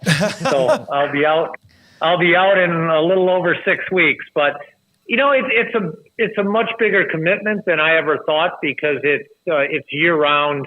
It's well documented what we do here during the selection and during the actual tournament, but it's also administering the tournament throughout the year, policies, procedures, officials, site selection, site evaluation. So there's a lot that goes into it, but the most intense part starts next Tuesday, and basically from next Tuesday until about April 11th, you're on sabbatical, essentially being a committee member. Jamie, do you feel like that there is more scrutiny on the college football playoff committee than there is for what you do with the men's tournament? Well, I can speak through the eyes of several of my colleagues that have done both. And they would say the basketball committee is far more challenging because you're dealing with, 68 teams, not 4. Now, I do believe in the new format, and, Mac, I believe, is going to be part of it, is, the college football playoff committee is going to have their work cut out for them because picking, it isn't just 4, it's going to be 12. It's harder to say the difference between 12 and 13 than it is 4 and 5. It also is going to be really hard to decide who's 8 and who's 9 because that's going to dictate who goes on the road and plays a first-round playoff game at home versus on the road. So I think their work is going to get a little more scrutinized going forward in the 12-team format than it has in the past. Well, let's jump into that new format and the new format that apparently is coming after this one before we've even seen it. In one of the proposals, it's out there, Jamie, that the Big Ten and the SEC would get the first round buys automatically. Where does that stand for you personally, and where do you think the other conferences that could have better teams than those two in any given year would stand on that issue? Quite frankly, I'm probably not equipped to even respond to that because I'm not in the room. So, the only information I really have on all of that is what's been reported by the media, which, quite frankly, isn't coming from the people in the room. So I don't really have a comment on that. I mean, my world has been the basketball committee and, I'm watching from afar and, at some point in time, it'll get decided what is going to happen in, after these next 2 years of the college football playoff committee. And that's when I'll probably find out about it. Do you think that at least they should do 12 before they start worrying about 14, even though there's TV deals involved?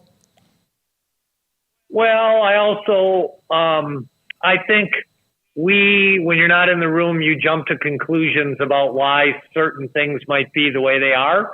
And there might be a really good reason that they are talking about 14. And it's not that they're just trying to grow it. They're just trying to figure out how to deal with it, based on what they're talking about in the room. So I don't think we should jump to conclusions. Jamie, when it goes back to the basketball tournament, what has changed the most in selecting the 68-team tournament? The quad ones obviously are huge. The quads of 1, 2, 3, and 4, your record, et cetera.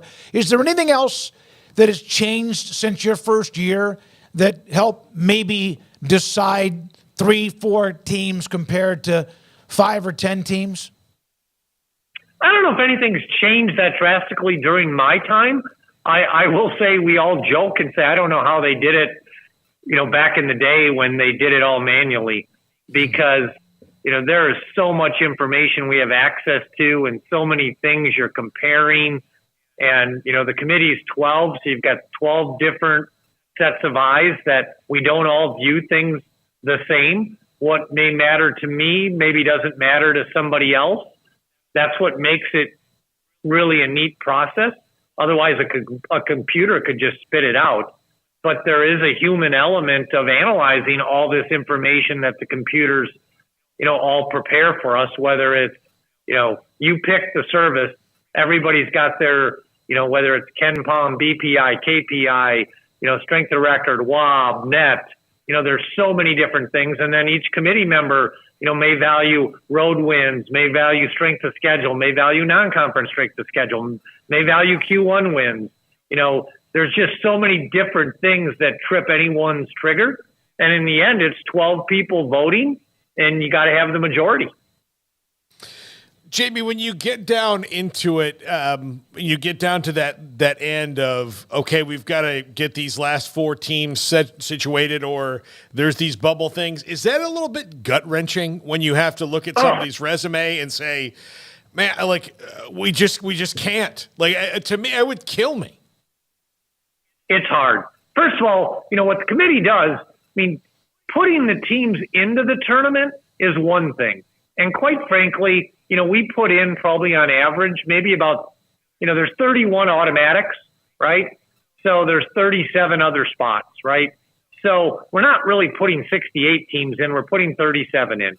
And I would contest certainly the first 24, but probably the first 30, my grandma could get. I'm not saying the order, I'm just saying getting the teams in. Then it becomes probably the last 4 or 5 that you put in, and the last 4 or 5 that don't get in.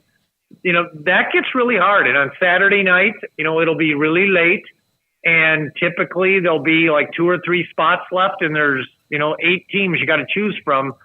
And you feel like your head's going to explode because you can vote it 8 times and probably justify voting for somebody different every single time. But you got to vote for 3 teams, and you can't vote for 5 teams. And that's how, those last several teams get put in. But then after you've done that, then we have to seed from 1 to 68. And you start and you go through, you compare 1 to 2, 2 to 3, 3 to 4, 4 to 5, 5 to 6, all the way down to 68. And we probably do that 6 to 8 times over the last 48 hours. And, by the time you've done all that, I've told people, I feel really good that we've got the most deserving teams and we have them in the right order, but it's gut-wrenching doing that. Do you have access to yourself from other programs, coaches, analysts? Are they allowed to contact you during that sabbatical?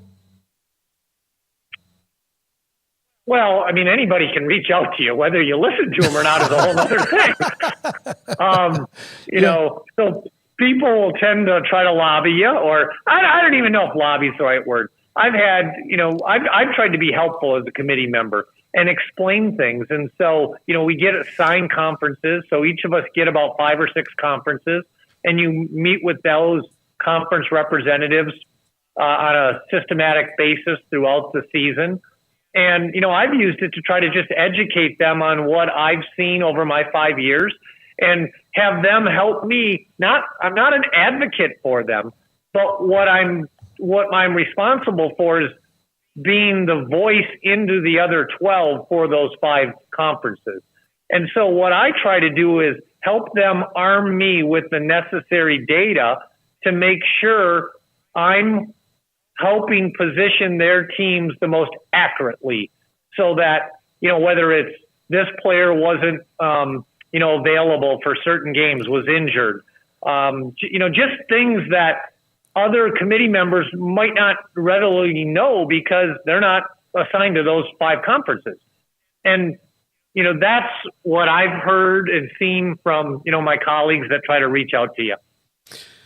Jamie, what is the biggest complaint? Do you get more complaints about, or not complaints, or questions from people who maybe don't make the tournament or on the bubble about why, or are they more upset about why am I a 6 seed and not a 4 seed? From the fan standpoint, you probably hear more about I didn't get in. Mm-hmm. From coaches, it's more about why did I get seated where I got seated, and probably the biggest myth buster that anybody that's on the committee would tell you is we don't determine the matchups. So all the people that, think, okay, Fred Hoiberg in Nebraska's got to play TJ Otzelberger in Iowa State, right? Because they coach together. If that happens, it is totally happenstance, and it was done by the computer, not by us. And it would mean that, both teams would need to be seated in a way that they can meet. And then, because the computer, we go 1 to 68. So the computer starts with number 1 and they get the closest spot, and number 2 gets the next closest spot. And it just goes through the S curve that way. And some things get knocked out of order because if there's 2 teams from the same area, they both can't go to the same spot. So then, maybe that changes the number that they were seated at. But the computer goes through and does all that. We don't do it. So when the brackets come out and people think it was, a bunch of old guys in a room smoking cigars, figuring out how they can make this coach have to play that coach, that does not happen. I can absolutely tell you that. That does not happen. I did not know that. That's interesting and great thing to learn. You mentioned TJ Otzelberger, Iowa State, highly ranked. Obviously, Houston, number 1. Baylor with a win against KU. They're right outside the top 10. When they talk Big 12, do you have to recuse yourself, or is it only if they talk Iowa State? Because I'm the athletics director at Iowa State, I have to leave the room when any time Iowa State's going to be discussed or compared against. I can be in the room for the other Big 12 member schools, but I can only state fact. I can't state opinion. You don't George Costanza and leave a running tape recorder in there, do you? Is that a weird thing to do, to be outside and then have to go back in? And then, because they're like, hey, we're going to talk about you, go outside. And then they say, okay, Iowa State 3 seed. And then you just have to be like, all right. Like, is that how it goes? Yeah. 3 years ago, we started off as an 8 seed and got scrubbed down to an 11 seed. So I kept leaving the room, and every time I left the room, we fell, and my blood pressure was going up by the second, right? But that year, hey, we fell to 11, and and I didn't agree with it, but hey, that was the will of the committee. But as it turned out, as an 11 seed, we made the Sweet 16. So we ended up playing a couple teams that didn't probably appreciate that Iowa State was an 11 that year. So that happens, and so that's why it's really important for the committee to get it right. I mean, there's some teams this year that are going to be hard to, Gonzaga, Kentucky, teams that, where do we put them? Florida Atlantic last year, where do you put them? Because their resume is just so drastically different than the other teams they're being compared to. And it's really important that you get it, you try to get it right, because if you overseed them, that's not fair to somebody. And if you underseed them, it's not fair to somebody. So next Tuesday, you basically go into hibernation in a way. Do you stay in that location? Do you fly back to Ames? How does that work in between meetings? Right. Is it just one long, lengthy, you're there? So we all get assigned sites and predetermined sites, and you can get bumped from your site depending if your team gets sent there and it's a conflict. But in essence, we're in Indy from Tuesday to Sunday, and then we all go out. So I'll just use my schedule. I'm going to be in Indy from Tuesday to Sunday, and then I am signed to Omaha. So I have to be in Omaha on Tuesday after selection, and I'll be in Omaha from Tuesday to Saturday. I'll come home on Sunday, but then I leave for Los Angeles on Monday, and I'll be in LA for that entire next week at that Sweet 16 site. And then I'll come back I actually get back 2 days because LA is a Thursday, Saturday site. So I'll get an extra day off before I have to report to Phoenix on that following Wednesday for the Final Four. Okay, so that's then you're in Phoenix from Wednesday to Tuesday.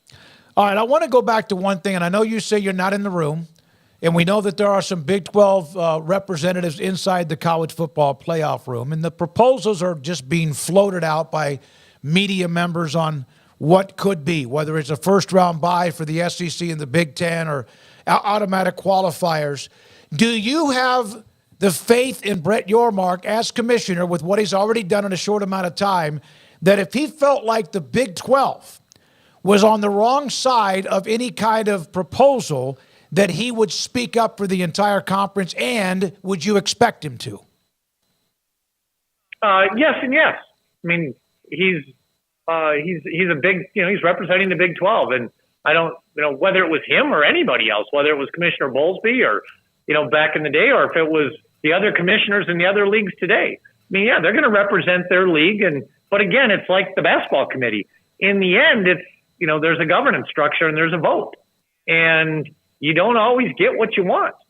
And so that potentially could happen in this scenario, just like, I didn't like 2-3 years ago, we were an 11 seed. I didn't get what I wanted, and so that's just part of shared governance. And so you do, you voice your opinion, but you also have to be mature enough to understand that you don't always get exactly what you want.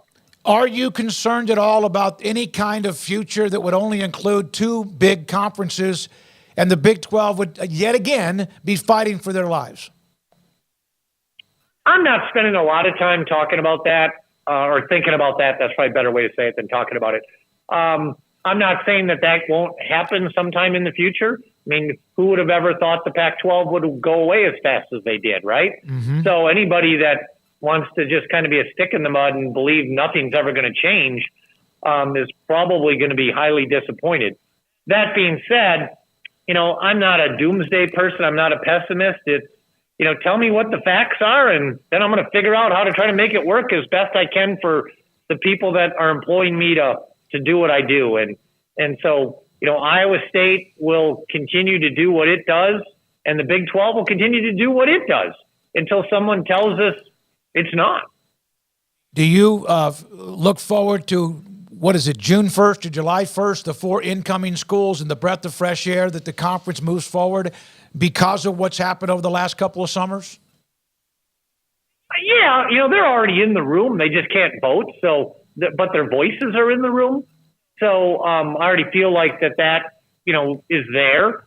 And, our basketball league, my gosh, I mean, how can it get harder? But it's going to get harder by adding, Arizona and Utah and Colorado, in Arizona State. It's going to be, wow.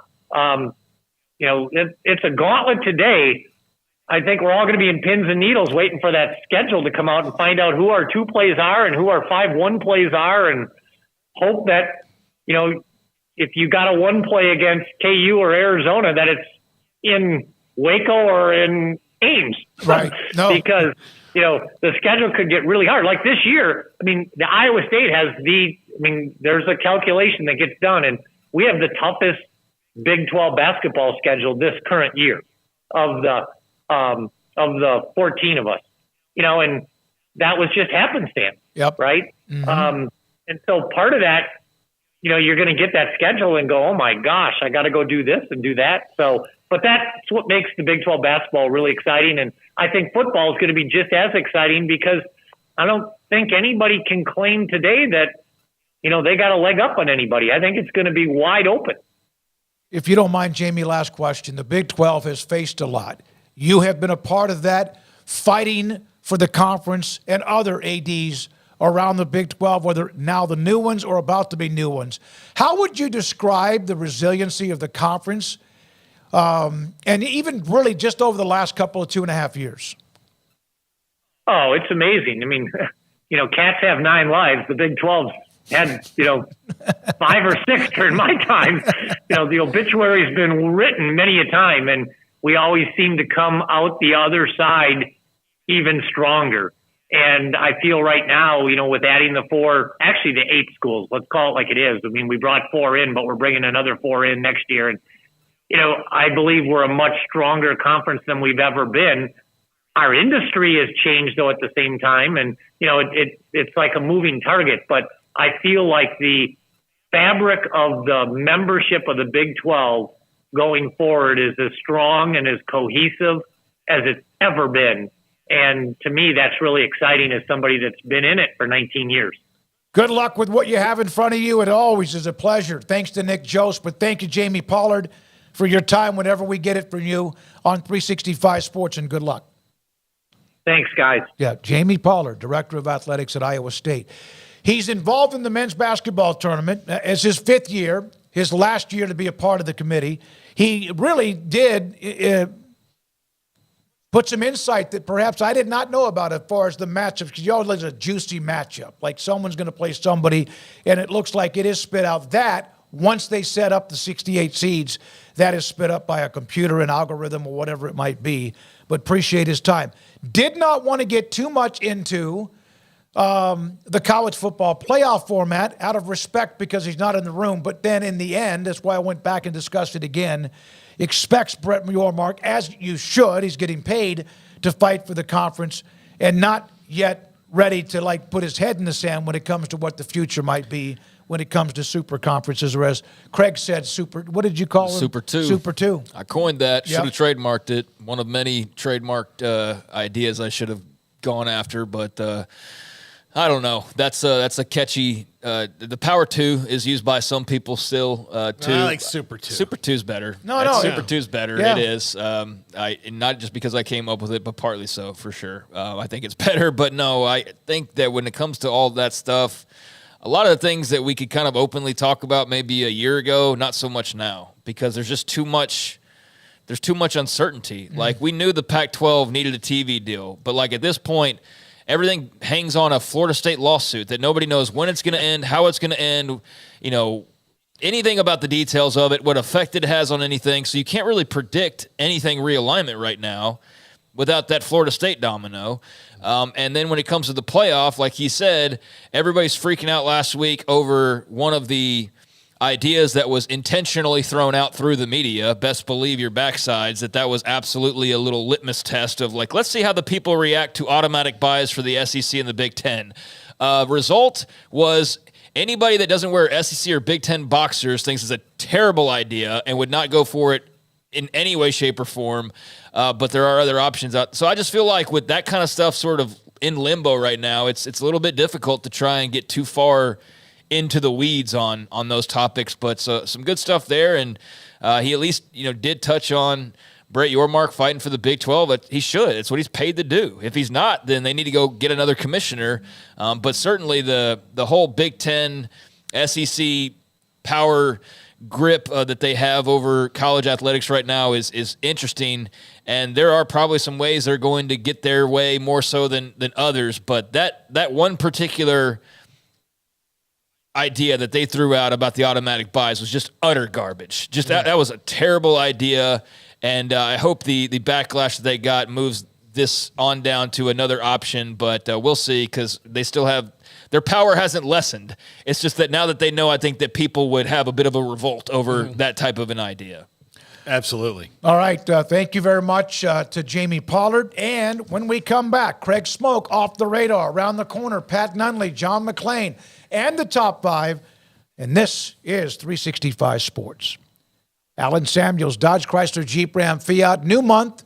There will be new incentives and discounts on what they have, which, of course, Ram trucks, Jeep, and much more. The Wagoneer, the Jeep Wagoneer is as good an SUV as you could, and not as good, it is great of an SUV. I've driven it around. I drove the top quality Wagoneer. It is, I use this word a lot, elite, or I'll just say alpha. I couldn't believe that I was driving it. Ted Teague, the general manager at Alan Samuels, reached out to me. It's been about, a month or 6 weeks ago, and said, hey, we want you to drive this around for a couple of days. And every time I thought I had learned everything about it, there was another amenity or something special about it that I had not really known. It was fantastic. I wish I could have driven it around a lot longer than just a couple of different days. That's just one of the cars. It is a dude now. Or dudette, if you want me to say that too. The Ram trucks speak for themselves, back to back to back. What was it? How many years in a row? The Ram Power Days Truck of the Year. What they have is fantastic. The trucks now, Ram trucks, it's like having an SUV on the inside, but being rugged and physical if you need to on the outside. And on top of that, the pre-owned cars they have, like I bought one in 2020, is a great array of different brands and different type of styles too. Alan Samuels, Dodge, Chrysler, Jeep, Ram, Fiat, Loop 340 east of 84 in Waco. Our good friend Brad Boozer, Boozer's Jewelers here at 365 Sports. Now, Brad, people who watch and listen to our show know I'm a double-time customer for you, engagement ring and wedding band, and you guys do that great, but that's not all you do at Boozer's Jewelers. Absolutely. And I always like to say, it's a new year. It's a great way to start the year out. Go through your old jewelry. Go through your wife's jewelry box. Go through anything you're maybe not wearing, something that's broken, something that you're not using. We do a massive amount of custom work. We can take your old jewelry, old diamonds, old watches, and we can convert it into something special for you and make a one-of-a-kind piece of jewelry. And if that's not something you're interested in, a great thing is we can turn that into cash. So we buy gold, we buy diamonds, we'll buy Rolex watches, any kind of heirloom jewelry, anything that's maybe passed down to you. Boozer's Jewelers, where do they find you, Brad? We're at 1025 North Valley Mills Drive, right on the corner of Lake Air Drive and Valley Mills with the big clock on the corner. Pioneer Steel & Pipe opened their doors in 1943, and they have never wavered with their focus on great product and customer service, relationships with a handshake, making sure you, the customer, is satisfied. Their new facility is now twice the size, allowing new inventory, higher quantities, and in a much more organized fashion. In addition to the long lengths in tubing, angles, channels, rods, and flat, Pioneer Steel & Pipe now offers several shorter, more convenient lengths of material already cut. Their 2,500 square foot showroom has over 1,000 new products in stock, new welding supplies, hardware, quickcrete, and do-it-yourself components for any project, whether you are a professional contractor or weekend warrior. The new facility is designed to make your loading experience faster and more efficient with easy drive lanes around the building and much more room to get your trailer loaded. Our location may have changed, but our values haven't, and our relationship with customers goes much farther than just business. Pioneer Steel & Pipe on Loop 340 and Highway 6 and just east of I-35 in Waco. Allen Samuels House of Travel is a full-service travel agency with highly experienced travel consultants plus support staff with over a combined 150 years in the travel business. They are ready to take care of any travel situation for you, your family, and your business, and with the kind of knowledge to complete a seamless itinerary trip start to finish. They will search for the best deal to accommodate your budget from air to cars, ship to shore, hotel, and even meeting space. Name a destination and they've been there. They know the places to go, and international and missionary travel is one of their unique specialties. Allen Samuels House of Travel, celebrating 50 years in business. Call Connie, Sherry, Linda, or Bambi at 254-776-2560 or find them on Facebook or at houseoftravelwaco.com. This is Craig Smoak's Off the Radar, presented by Alliance Bank. They take pride in making banking easy. AllianceBankTexas.com. All right, welcome into Off the Radar here on 365 Sports. Time to take a look at some stories just from around the world of athletics, pro and college. And we'll start off a little bit of college news here and some Big 12 news. I guess this is not totally off the radar, but I don't know. This is more of a topic for this segment as opposed to us like talking this out and having, any kind of like back and forth on it really.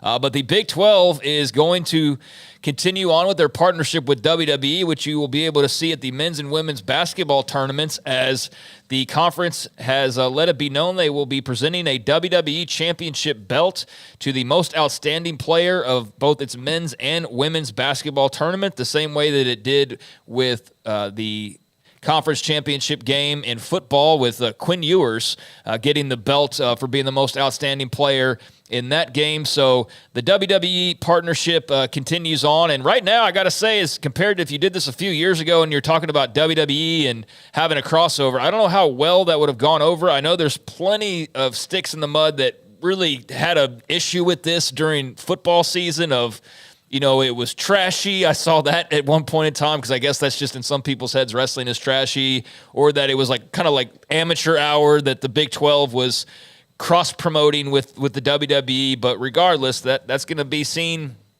during the basketball tournament.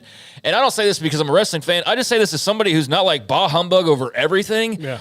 I thought it was totally fine. It wasn't like degrading to college football or like what sport are we following that you think suddenly handing out a WWE belt is like crossing a line of tradition and pageantry? Like what What? I don't get that. I never got that. I still don't get it. It's the same. I think it's probably the same people who get mad when people celebrate when they score a touchdown, rush the a little bit too field, much, just like all those things. Yeah, I mean, look, there's always a line you cross where it's like, okay, now this is silly, but like, look, sports are fun, right? Like nobody, keeps playing sports because they're boring, or keeps watching because they're boring. So the more you let people have fun, the more that people watching are going to have fun. We're in a day and age, Paul, where you're not allowed to have fun. Yeah, well, we've maybe already been in it. Like people hate, like the people who hate fun go back a long time. And so I think the fun haters is like, I don't like the WWE and this is silly. I never saw Bart Starr with a WWE belt, and you're like, well, if somebody had handed him one, I'm sure you'd have had a blast with it. Like nobody. Yeah, I get that it's not traditional, but if you're the Big 12 and you're trying to get just new eyeballs, or you're trying to be different, I really don't have an issue with it, and I wouldn't have an issue if the SEC did it. I think there's a lot of people saying that they think it's garbage that would be talking about, oh my God, you see the Undertaker giving Kirby Smart the title. I just think it's one of those things that's easy to pick on, but they are going to do it. And I'll tell you what, you know who loved it? The players loved it. The players absolutely. And you know what? The players, not just in college, but in the pros, at every major sporting event, the champions are given a belt, and they always are displaying it when they're doing their parades or in the post game. And so that is going to continue on with the Big 12 basketball tournament. So we will get to see that here in just a matter of days, really. Also, with the basketball tournament upcoming, the conference has announced its fan experience enhancements and its entertainment enhancements. Shaquille O'Neal will be back in Kansas City. DJ Diesel, I should say, actually, because it'll be DJ Diesel performing a 45-minute set following the men's championship game on March the 16th. He'll also perform at 9 p.m., or he will perform at 9 p.m. at the Kansas City live stage of the Power and Light District. There will also be another DJ there as the opening act, and there will be artists performing the national anthem. Breland and Laney Gardner. Breland for the, men's final, and Laney Gardner for the women's championship game. Can't say I'm all that familiar, but just passing that along because that's part of the announcements today as well. The WWE crossover will continue on, and they got some other crossovers too. But the most interesting part of the whole fan experience is the food items that will be in store for those in Kansas City. The Big 12 Eats, as they hashtagged it a year ago when they started this, and got a few more schools to add into the mix now. So do y'all want to know what the offerings are for the Big 12 schools at the basketball tournament this year? I do. We may need to get Emery on the mic for this, because last year when he went up to Kansas City, I said, hey, shoot a couple things for social media of you trying the food, and it lasted one meal because he was like, nope, not doing that again. What was it, Emery? Kansas State Wabash hot dog or whatever. You were not worst thing you've ever had. Okay, well, let me see here. They've changed that. They've changed. There's no more Wabash hot dogs. So I guess your complaints got to management.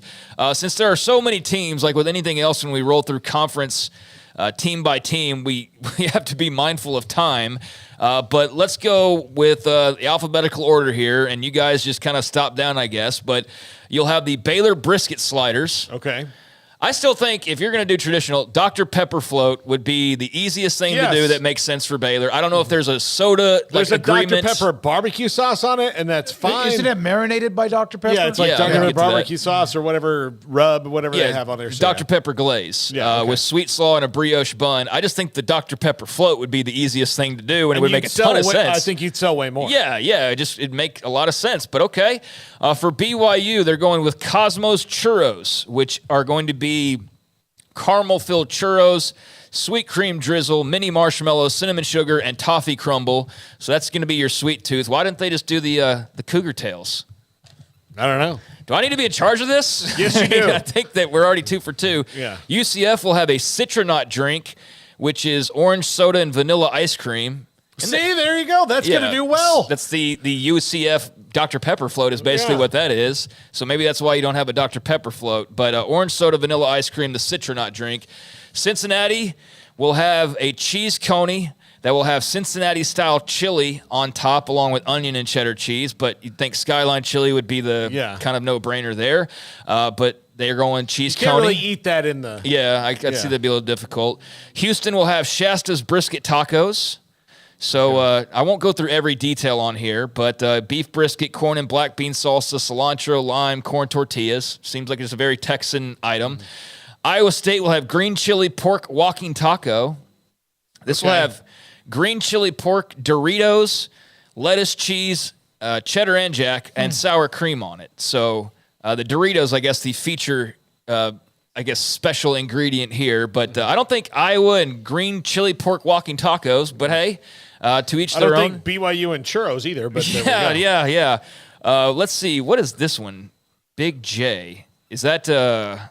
Walking taco is like a Frito pie. Okay. Yeah. Well, that makes a little bit more sense. Yeah. I wasn't familiar with the phrase walking taco. Yeah. What is Big J? Is that a mascot I'm just not totally familiar with? I guess so. What school are we talking about? It doesn't list the school. That's why I'm asking what school. Is it Big Jayhawks? I guess it might be. Because there's the little one. Yeah, there's the little Big one. J, Yeah, okay. So that's Kansas. Big J's loaded mac and cheese, cavatappi pasta, cream cheese sauce, house smoked pulled pork, barbecue sauce, crispy fried onions with a dash of crimson red pepper flakes. So there's the Big J. Kansas State, moving on from the Wabash Power Dog or whatever it's called that Emory loves so much. They're going PB&J. They're going fried PB&J. They just went in the other direction. They said, we're going to simplify. We're just going to simplify the dog. Fried PB&J sandwich. Boom, that's it. That's the entire listing for the Power Cat PB&J. Oklahoma will have the onion burger, which is tobacco onions and a ranch dipper. Oklahoma State will have, I don't know about that one. I don't know. But Oklahoma State, the Orange Power Pizza, which will have pepperoni, sausage, ham, sweet pepper, bacon, mozzarella, cheddar, and ranch drizzle. Right. So that makes sense. I don't hate that. No, that's Sounds like not a bad. meat pizza, yeah. TCU will have the Cowtown loaded tots, fried tater tots, spicy queso sauce, chopped house smoked brisket, corn and black bean salsa, and Horned Frog purple sour cream. Corn and black bean sauce is pretty good. Yeah, no, I like that. Way to go. Yeah, that's good. Texas, Big Bertha loaded baked potato. Chopped house smoked brisket, cheddar cheese, green onion, sour cream, butter, and barbecue sauce. Rudy's has a great stuffed brisket, Yes, or you they could do. put turkey on it when it comes to a big, large baked potato. Yeah. And then two more, you'll have Texas Tech, the masked rider burger, which how are you not doing tortillas in Texas Tech? I don't know. Like I don't get that. How, Well, you know, Kim Coulter, the Texas Tech president, the university president, has said that is something that really is overmodulated when it comes to what they do. Yeah, I suppose it is, and it's probably talked about more than it actually occurs, but I just seem like that's a natural sort of tie-in. But the masked rider burger, beef patty, cheddar, fried onion rings, sweet pickled jalapenos, and Red Raider barbecue sauce. And then you'll have the Mountaineer pepperoni roll for West Virginia, sliced pepperoni and mozzarella cheese roll. And that's the perfect thing for them. I think, I think we need to get Craig in the room. I shouldn't, look, Brett Yormark probably would have talked to me about this much more than the playoff committee at the Houston game. I'd have been, listen, you get Craig in a room, me in a room, we're going to tell you about this menu. And again, Dr. Pepper float for Baylor just makes so much sense. Easy bucket right there. And the other thing is it's something that Baylor does on campus all the time is has Dr. Pepper floats for the students. So it kind of markets, like it brings around who you are. Yeah, and I guess they don't maybe want too many drink options. I don't know, since you already have the what was it? The Citronaut drink, but that's orange soda and vanilla ice cream. So I guess that's a little bit too close to home. But yeah, that's the listing of the specialties. So we'll get Emory's update on how great those were this time around. Hopefully better than his last experience. Meanwhile, a few other notes to get to here. Jason Kelsey announced his retirement yesterday. We didn't talk about it at all, but 13 seasons. He is calling it a career. A very emotional press conference. He got all dolled up. Did you see him with his cutoff T-shirt? It's like he just left practice and decided, I'm going to retire today. Yep. But he announced that he is calling it quits, and took him a moment to even get started because he was so emotional. But he had a lot of thank yous. His brother Travis there in attendance along with his family, 36 years old, Super Bowl champ, 7-time Pro Bowler. Travis's older brother, in some ways, as well as what he's known as. And the brother of the guy who's dating Taylor Swift, probably also another name for him, but a great career, and he's hanging up his cleats. Hall of Famer, I think, one of the best centers of all time, was fantastic. I love Jason Kelce, even though he's a Philadelphia Eagle. Mm-hmm. I love his personality. I love the fact that, he just... he just has fun. He's very much himself. I thought it was awesome what he did in Buffalo, jumping out of the booth and taking his shirt off and chugging a beer with the fans. And he'll be really good on television. I'm going to say this, and I'm trademarking it here. I need to pitch this show idea to Jason Kelce. I don't think that they're doing the best service, although if they put him on CBS with J.J. Watt in the same room, those guys will be great together. But by putting him in a studio and putting him in a suit and having him go, well, I don't know if the Titans offensive line can handle, that's not Jason Kelce to me. They need to get him out and put him with the fans and let him do McAfee? that. Yeah, just let him be that. And I think that would be much better than putting him in let him be himself. Yeah, putting him in a suit and then, just being everybody else. He's unique, and I think they need to embrace that uniqueness. Yeah, well, he definitely has a media career in front of him in some form or fashion, but I agree with you. It needs to have a little fan service element to it because he does seem to be such a people person. That's something that he would enjoy. Meanwhile, with the draft, the next big item up next for the NFL, right now we are getting to see a lot of the cuts that are ongoing, a lot of the roster shifting that's going on, franchise tags being placed, and there's far too many moves to try and run them all down. It was, though, interesting out of Seattle to see some very big names released in Jamal Adams and Quandre Diggs, both released by the Seahawks, as well as tight end Will Dissly. But those were some of those when you look at kind of who was going through the ringer here that just popped out because of their lengthy careers. Many other franchise tags being placed, but one signing that was of note was Dalton Schultz agreeing to a 3-year deal with the Houston Texans, re-signing with that organization for $36 million, $23.5 million, fully guaranteed. So he will stay in H-Town and get to continue playing with the young supernova at quarterback in C.J. Stroud. And, of course, former Dallas Cowboy there for a little while. There were some thoughts that Schultz was probably going to be on his way elsewhere, but he's actually going to be sticking around in Houston for the time being. So that was one of those. Anything else jump out to you as far as any of those moves go? Because there's just a lot of, kind of minor things that are across the wire. Quandre Diggs had a funny tweet where he had the Friday meme in there and said, I got fired on my day off. And I thought, that's pretty awesome. But he made some money, though. He made some money. Been around a while, yeah. He'll probably if he wants to play, he can play. Same with Jamal Adams. Former Longhorn Quandre Diggs, yeah, too. So, I think there's some guys, Howie Kendricks is getting cut. That's an interesting one to me. A couple others, but... it's just how it is. Like the Bills, we even heard what the Bills are going to do. They're $40 million over the cap. Even with the cap increase, they're still $40 million over. The Cowboys are $10 million over and can save $9 million by getting rid of Michael Gallup. So I wonder what's going to happen. But the guy they just chose basically a couple years back over Amari Cooper, who went and thrived in Cleveland. Yes, absolutely. So, they did that. So I think that, those will be interesting. But, once it really starts to roll in here over the next week, the no franchising in New York with McKinney and Barkley is really interesting, too. Yeah, and running back position just can't get enough respect. It's just like about the time you think it's going to bounce back, then most of the running backs are not going to get franchise tagged. Yeah, and winding it down a little bit here, as much as there are a lot of little roster notes going on in the NFL, there's a lot of injury news and notes and things in the Major League Baseball realm, as Justin Verlander of the Houston Astros will begin the season on the injured list, dealing with right shoulder inflammation. So the 41-year-old will need a little bit more time to get ready, but nobody freaking out. It's just part of the deal there with Justin Verlander, and at this point, his age being an issue. And we'll close it out with this. The Red Sox announced that right-handed pitcher Lucas Giolito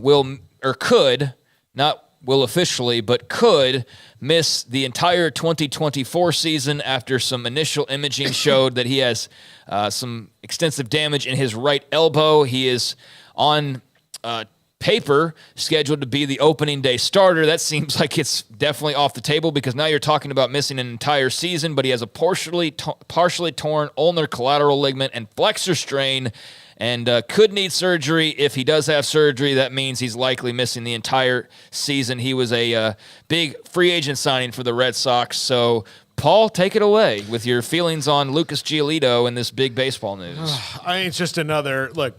The Red Sox could go sign Jordan Montgomery and Blake Snell, and that would be better than Lucas Giolito in the first place. But the ownership does not care, and they don't care what any of the Red Sox fans think. It's just a big lump of coal in the stocking every time now for the Red Sox. I've not gotten good Red Sox news in quite a long time. That's what you traded for those World Series, though. You got that little run. I know. You got that little run. The town was on TV last night. Had a very much a Red Sox flavor. They're visiting the ball game. Those are the good old days. Yeah, they tried to rob Fenway. Park at the end. Spoilers. But no. You're the crime fighter. Yeah. They were sitting there in Fenway, and those were the good old days because now lately things have been just off the. Not off the radar, but off track, certainly for Red Sox fans. So there you go. There's a few things off the radar. Struggled. Yeah. By the way, the town should have gotten an Academy Award for best makeup for making Blake Lively somehow gross. She's still kind of hot. Yeah, she's like a gross hot, but she was still hot. But she's gross in that movie. Yeah, she's dressing down for that role for sure, yeah. When we come back, former Baylor guard, Baylor radio analyst, Pat Nunley on the Big 12 basketball, Baylor's win against Texas and more. And this is 365 Sports. Richard Carr, Buick GMC Cadillac, they are the people that you can count on. No matter what you're looking to do with your vehicle, you're looking to get it fixed up, then they are the people to go to with their award-winning service department. You're looking to get into a pre-owned vehicle, save a little bit of money by not buying new. Just want to get to something that gives you that peace of mind. They can hook you up with that as well. And if you want to get into a brand new ride, well, they've got plenty of brand new vehicles on the lot right now as Richard Carr Motors celebrates 25 years in Waco this month, and the party has already been underway for a couple of weeks, but you can go and enjoy it as it's early on in the month. They're going to be partying all month long, and so if you are looking to get into a ride that gives you peace of mind, but is not necessarily one of these brand spanking new models, well, they trade for the best over at Richard Carr, so that means they have a lot full of quality pre-owned cars and trucks in stock as well. 100 used vehicles to choose from. All of them come equipped with a 172-point inspection plus a Richard Carr seal of approval. And most importantly, or as importantly, I should say, a financing goal at Richard Carr that is 100% credit approval. They say yes when others say no. So if you're looking to get into a pre-owned vehicle, but that's got all the bells and whistles and the safety and upkeep and the peace of mind that you're looking for, a lot of vehicles to choose from right now over at Richard Carr. And they've also got new vehicles as well, like the Buick Envision, the GMC Sierra SLT Crew Cab. I'll talk more about those in other spots, but whether new or pre-owned, they've got what you're looking for, and it comes equipped with the best customer service imaginable. They built a reputation through that customer service, through their offers, and through their dealings as the people you can count on in Central Texas for your automotive needs for the last 25 years. Run by proud Central Texas, proud Baylor Bears. Log on to richardcarr.com today. Call now or go see them now off Highway 6 at the Imperial exit. Looking to connect with Baylor alums in your area? Baylor alumni can help. Looking to host a watch party in your city? Baylor alumni can get you started. Want to step out in your community and serve with other alums? Baylor alumni is your connection with the university and each other. Let's get started. Learn how at baylor.edu/alumni. Thank you for calling your local Marco's Pizza. We're turning up the heat with our new Reaper Cheesy Bread. Fresh, house-made dough is topped with a spicy cheese blend infused with jalapeno, habanero, and Carolina Reaper peppers. At only $5.99, this limited-time product is a hot deal. Add it to your order while you can. A Marco's team member will be with you shortly. Marco's Pizza. Pizza lovers get it, and that offer on the Reaper Cheesy Bread is available right now at any of the 5 Marco's Pizza locations in Waco, including Belmead, China Spring, Robinson, Hutchinson, Woodway, and Hewitt. Order online at marcos.com. Call for a pickup or delivery. Marcos Pizza is turning up the heat with their all-new Reaper Cheesy Bread with fresh, hot, house-made dough topped with a spicy cheese blend infused with jalapeno, habanero, and Carolina Reaper peppers, and only $5.99 and for a limited time only. Marcos Pizza, the fastest-growing pizza brand in America, 5 locations in Waco, and the new Reaper Cheesy Bread. Marcos Pizza.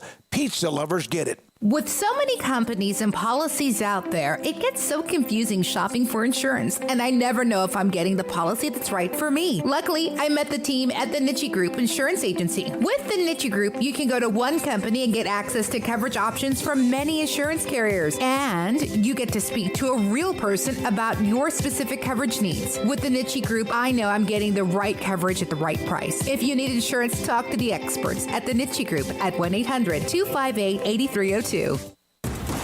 Did you know that 1 out of every 4 men have symptomatic low levels of testosterone and don't even know it? And if you think you're too young to worry about it, guess again. Low T levels can make you feel tired and grumpy, raise your cholesterol, and cause weight gain. Petty Clinic Low T can set up same-day blood screening and results. So if you're tired of being tired, call or go online at pettycliniclowt.com. It's a private clinic with an atmosphere catering to men. Affordable, only $165 a month, including lab work, office consultation, testosterone injections, and follow-up visits, compared to $300 or more a month in Dallas or Austin, and you don't have to drive 90 miles one way or the other and fight the traffic. Petty Clinic Low T has board-certified physician consultations and will provide the best form of brand-strength testosterone. Contact Petty Clinic Low T for increased energy, improvement in sexual desire and performance, mood, concentration, even a decrease in body and belly fat. Just off Highway 84 and Old Hewitt Drive in Woodway, pettycliniclowt.com.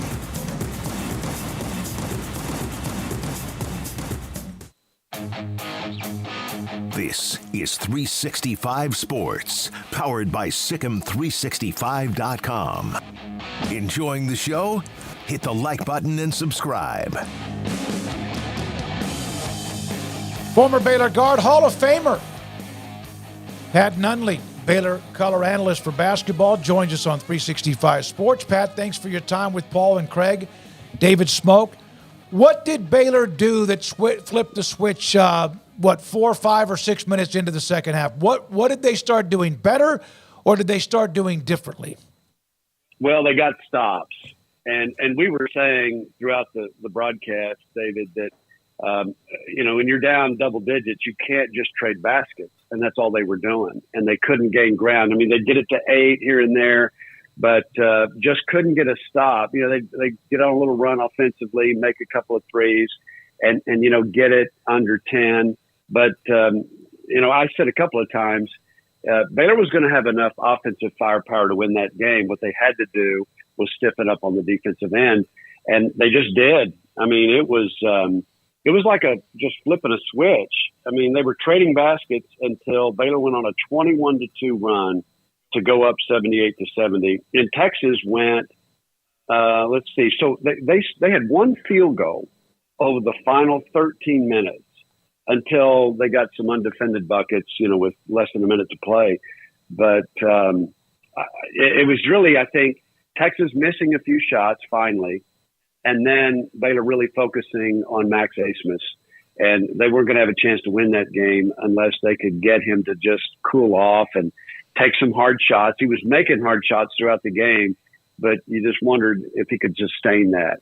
He's a scorer, and what a player he is. But I think that's it. They just finally found a way to get stops. And I think, too, they were dominant on the glass.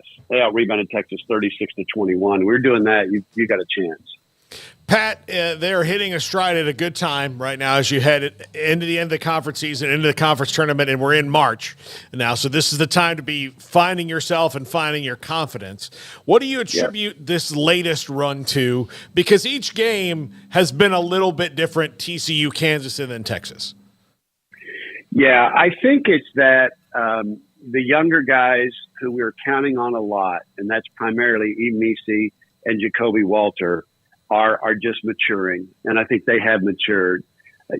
Making that move from where they were a year ago to the Big 12 is a big move. I don't care who you are. And, Walter has continued to struggle shooting the ball. He made some big threes last night, but he's not shooting it all that well. And now I think he's just figured out how to score in the Big 12, and that's primarily getting to the line. And then Yves Missi, the progression of Missi in the last month has been off the charts. He is just starting to figure it out. He's played 2.5 years now, and he's starting to anticipate the game, understand the game. He looks confident. He's more assertive. And so those two guys who are getting a lot of minutes between them, I think have just started to figure out what it takes to win at this level.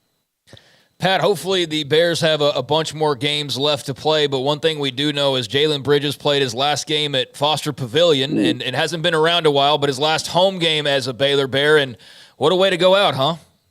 Yeah. I mean, can you have a better night than 32-9?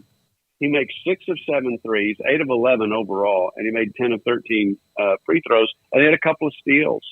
And he played all but, a minute and a half of that game.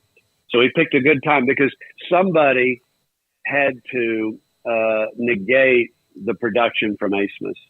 Asmus had 33. And so somebody had to have that kind of night with a Baylor uniform on so that it wasn't just the Max Asmus show. And that guy was Jalen Bridges. And, we've seen that. He had 28 against Iowa State in the Big 12 tournament last year. So he's capable. But he just picked a really good night to have a career night, and that was it for him. Pat, did they do anything differently with the zone with Asmus, or did they just get more energized and play smarter? I think just the adjustments they made in the zone helped because think about it too. Dessou was not 100% last night. Even before he went out after he sprained his knee, he was playing with a bit of a stomach bug. We saw him in warm-ups, and he was pretty wobbly. And that's a guy that is he's probably their MVP because of what he does. He rebounds, he gets steals. He's a above 50% three-point shooter in the league. So they didn't have to worry as much about what was going to happen to them on the baseline. What they had to do was make sure that Asmus didn't get open looks or really any looks for that matter at the three-point line, and then keep those guards out of the lane. And they were very effective at doing that. And I think that zone does that for them. Baylor has not been a great on-the-ball perimeter defensive team. They just haven't been.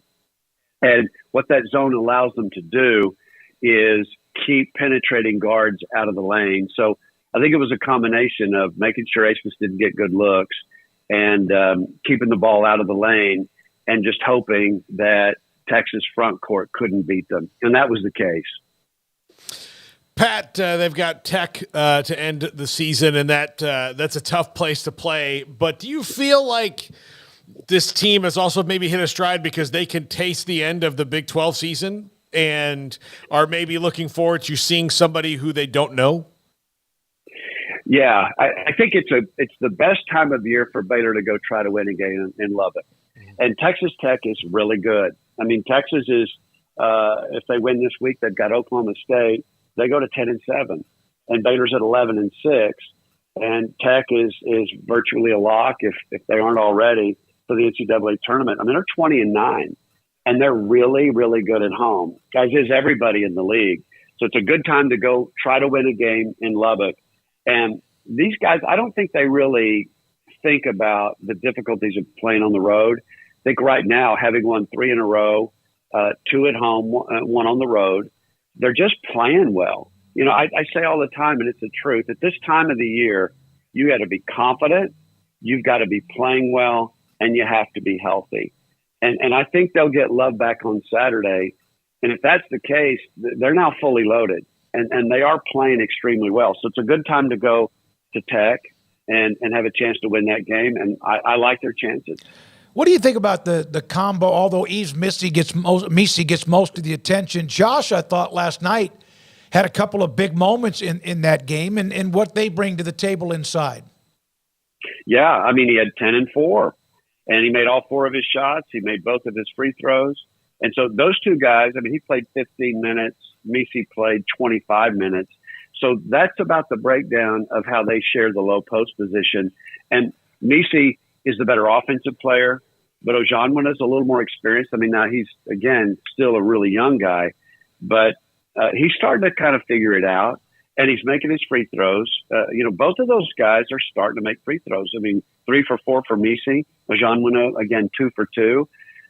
So he's been a really nice addition to this team, and they don't expect a lot from him in terms of offensive production, but if he can get 10 and 4, coupled with 7 and 8 from Misi, that's a lot of production from the low post. And that's huge. Baylor has really not had, if you think about it, maybe going all the way back to FAU, a guy in the low post who is a threat to score. You got to guard him down there. If you don't, more times than not, he's going to score on you. And that's been a welcome addition to this team. And it's a bonus. In fact, I don't know that they really expected that from Misi at this point in his career, but they're getting it from him. Man, that opening dunk against Kansas lit the crowd up as if they needed help doing that. And coming off the tough ending against Houston where he was tossed around pretty good, he's just dripping with I don't want to say potential. He's dripping with being just an elite player, and I'm not sure if he'll be around for more than 1 year. So they are probably a 3 seed right now. Pat, they've never won the conference tournament. They won the national title, and they got bounced out immediately. What are your thoughts about what do you need to see in Kansas City, or is that really just icing on the cake if they get there and go deep in that tournament? Yeah, that's a good question. And every year at this time, we all kind of wonder out loud if the Big 12 tournament really provides an upside for a Baylor, who's typically going to come in projected as a 3 seed or better, maybe a 4 seed. And, let me just put it this way. Coach Drew, in his entire career here, has said, we are playing for championships. I don't care what it is. If there's a championship at stake, we're giving it 1,000%.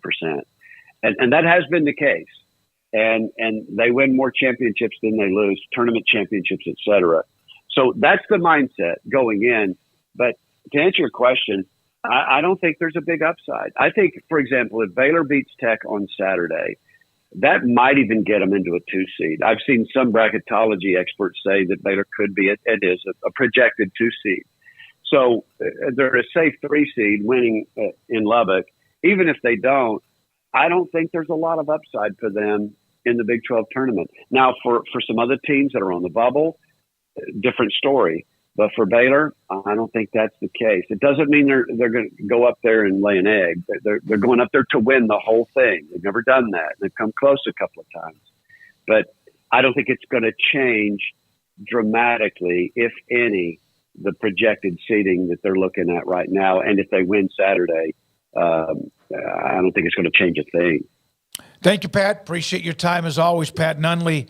Great job, color analyst, Baylor basketball after the win against now back-to-back-to-back at TCU, home against KU and also Texas. And right now, they were at 1 point 4-4 in the conference, and they got a nice little red-hot bullet going right now. By the way, Isabella is in the studio from Ball State University, and she is involved. Is it journalism, photography? Is that what it? She's a photography. Yeah. She's a photography student. She takes a lot of sports. Bella, come up here. So your grandmother can say I put you on the show. Do you know her? Yes, she's my niece now because I married. Your grandmother is your niece? No, her grandmother is my mother-in-law. Okay. Sorry. Nana, that's what they Here, call her. Isabella, get over here. Don't knock over my little cooler of drinks. There we go. Say hi to everybody. There you go. Say hi. Well, you can. Hello. Yeah, so there you go. Does she have a last name? Yes, Kemper. Kemper. Okay. Yes. Good to see you. Yes. Congratulations. Thanks. She is at Ball State University. Most famous alum is Jason Whitlock. I would beg to differ. She said no. David Letterman. David Letterman.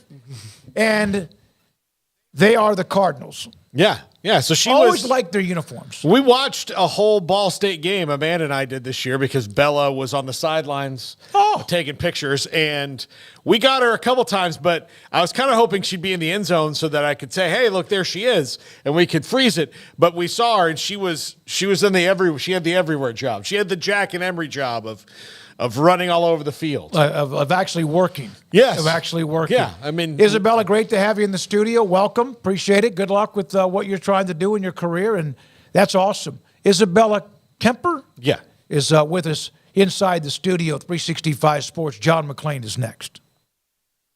Riverbend Liquor and Wine, Lakeshore Drive at North 19th Street in Waco is the best place to get local craft bourbons and the best place to get craft beers. It is springtime, and that means the spring brews are here. As you can tell by March and the weather that we're having, it's time to go get your spring beers. And so go there to Riverbend Liquor and Wine, 2 locations, the original location at Lakeshore Drive, North 19th Street, and the new location on Franklin here in downtown Waco. Great stuff, great customer service. They are committed to excellence, and at the original location, a speedy drive-through window that will set your hair on fire. They move so fast. It's like a nice car pit crew. It's unreal how quickly they get you your stuff if you go up to the drive-through window. It is amazing what they do. Riverbend Liquor and Wine, Lakeshore Drive, North 19th Street, and now in downtown Waco.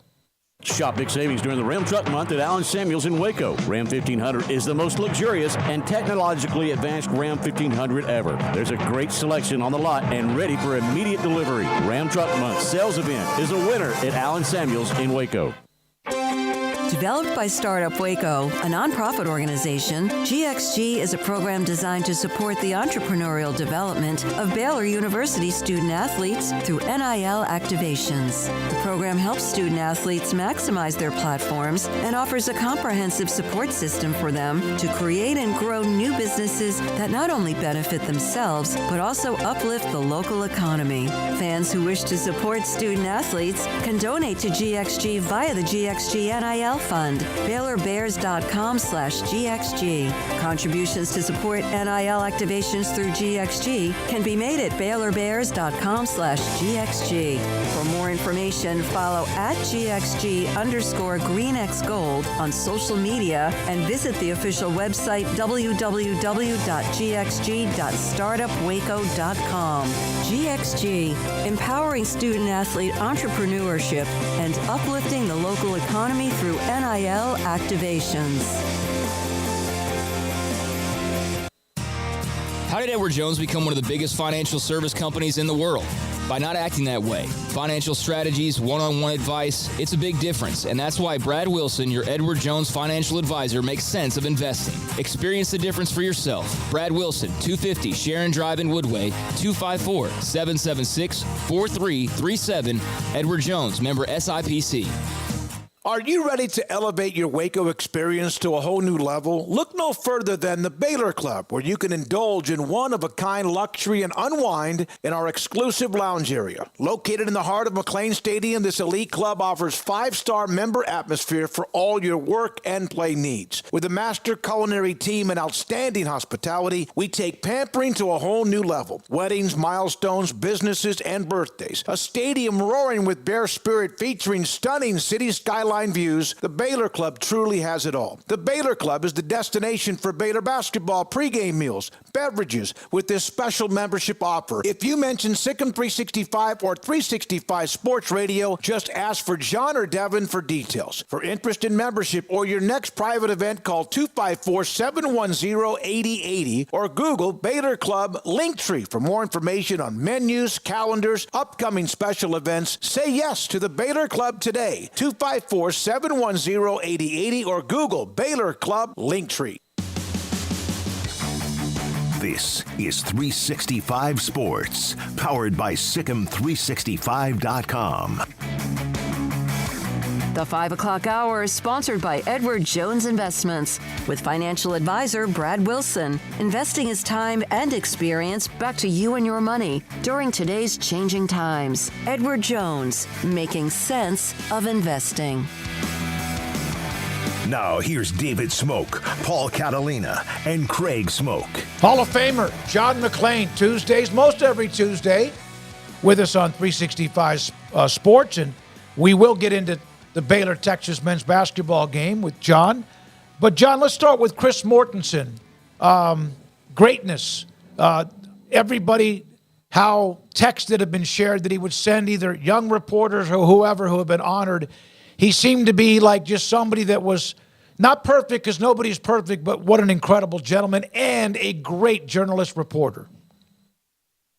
Chris, I met him in the 80s when he covered the Braves, and then he covered the Falcons for the Atlanta Journal-Constitution.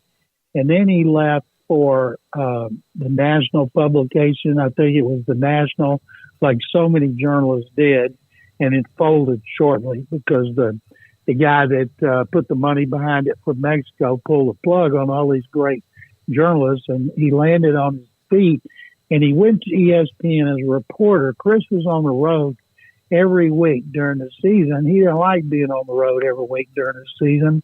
So the expansion Jaguars, Coach Tom Coughlin, who was also general manager, was going to hire Chris as his director of research and have Chris do a lot of projects for him, putting together information because Chris had such good contacts. And then ESPN told him, okay, you want to spend more time with your family. You don't have to travel every week. We'll bring you into the studio more. And that's when he was a great information guy. People trusted him. They gave him information because they knew he would use it in the right way and he would never burn them. He followed on the heels of the late, great Will McDonough from the Boston Globe, who was the first writer to go to TV. He worked for NBC and CBS as a scoopmeister. But Chris took it to the next level, and then Adam Schefter's taken it into even a whole new stratosphere. And it's now there's so many of those guys out there, it's hard to keep up with them. But Chris was such a class act on and off the air, but behind the scenes, everybody liked him and respected him, and he's going to be missed by a lot of people. John, the Combine was this week. I know you didn't get to go, which is one of your favorite things. What are your thoughts? Anything pop out of there? I mean, obviously, times and all that, but anything interesting pop out of there that kind of caught your eye? Well, I watched everything, and one thing I learned that I could cover it a lot better right here in front of the TV with my laptop in front of me than when I'm there and you're running around like crazy trying to get interviews, transcribed tape. And, of course, Leader Worthy with a 4.21 officially timed 40 was the big news. And he's 165 pounds, 5'11 and a quarter, and he's the player who's going to have to play outside. He's not going to get in the mix running in the middle of the field. And the last guy whose record he broke, John Ross, was the 7th pick overall, I believe, for the Bengals, and a huge bust. Because you got to be able to do something besides just run fast. And Worthy had a lot of practice. I still believe Adonai Mitchell's going to go before him because he's 6'3", and he ran a 4.38. And at that size, doing that with that strength, and he played really well last year after he transferred for Georgia. But those UT prospects, Ryan Murphy, he's going to be a first-rounder. DeAndre Sweat ought to be a second-rounder. The Longhorns got some talent. And I remember drafts where I used to make fun of them because they didn't have anybody drafted. Baylor had a bunch. Now I keep my mouth shut. John, any surprise about Dalton Schultz re-inking with the Houston Texans on that 3-year deal? One of the things they liked about Dalton, they always heard that he couldn't block from everybody who covered him in Dallas and who watched him. Then he came down here. And I don't know what the deal was. Maybe they taught him to block because people here, whether you're wide receivers, running backs, tight ends, you have to block. If you don't block, you don't play. And he blocked pretty well, especially considering where they thought he was coming from. But mainly he's there because he's got good hands and he's smart and he runs good routes. And he's a really good performer with C.J. Stroud in third down, clutch situations. You need 7 yards. Schultz is going to get 8. You need 9, he'll get 10. And Stroud has a lot of confidence in him. So having Nico Collins, who I think will get an extension in the offseason, Tank Dell coming off surgery. He's been ready now for a couple of months. And Dalton Schultz, they're still looking for another receiver. It won't be a high pick. Tank Dell and Nico Collins were third-round picks. So they'll need one more receiver, and then they're going to be set at wideout, tight end, and quarterback. And then they'll need to beef up their defense because they play a first-place schedule in all these big-time quarterbacks.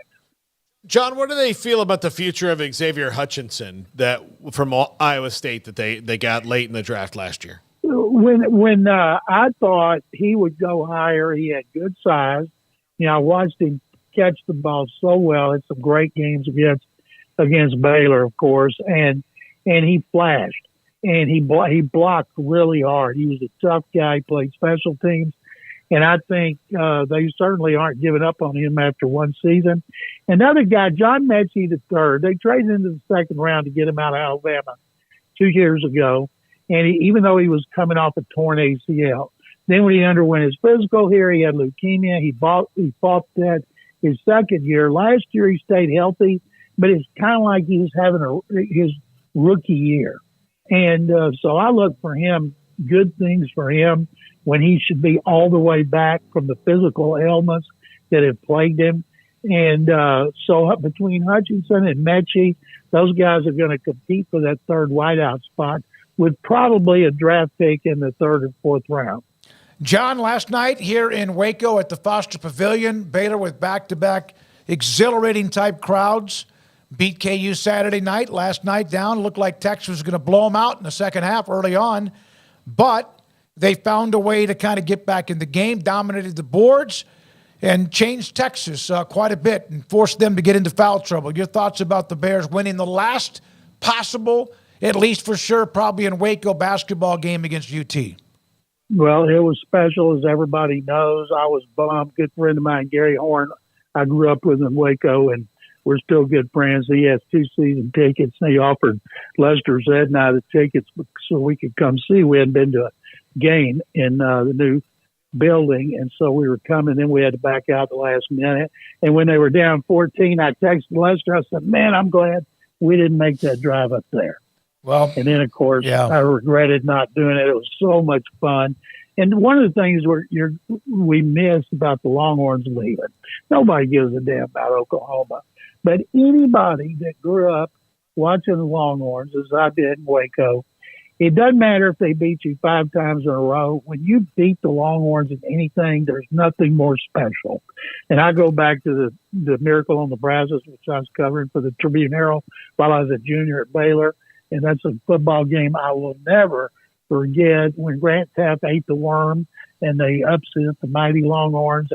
And I'm going to miss that. Don't know if they'll play non-conference or anything, but I'd like to see them beat the Longhorns in the tournament.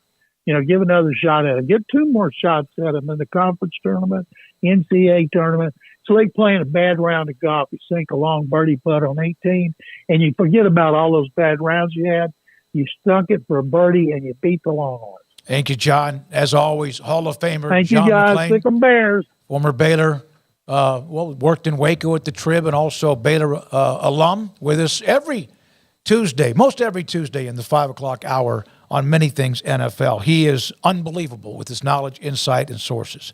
This is 365 Sports. Waco Regional Tennis and Fitness on Lakeshore Drive in Waco, and they are having what is going to be a solar eclipse day, April the 8th from 11 a.m. to 3 p.m.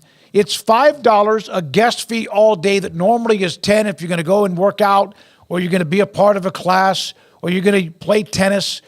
Members and guests enjoy a special open play for tennis, and also they are rocking everything when it comes to pickleball. Also, they'll have a food truck. They'll have a live band on the concourse out the back. Waco Regional Tennis and Fitness take advantage of their unobstructed view from the stadium court, which is a part of their tennis facilities, which is really fantastic.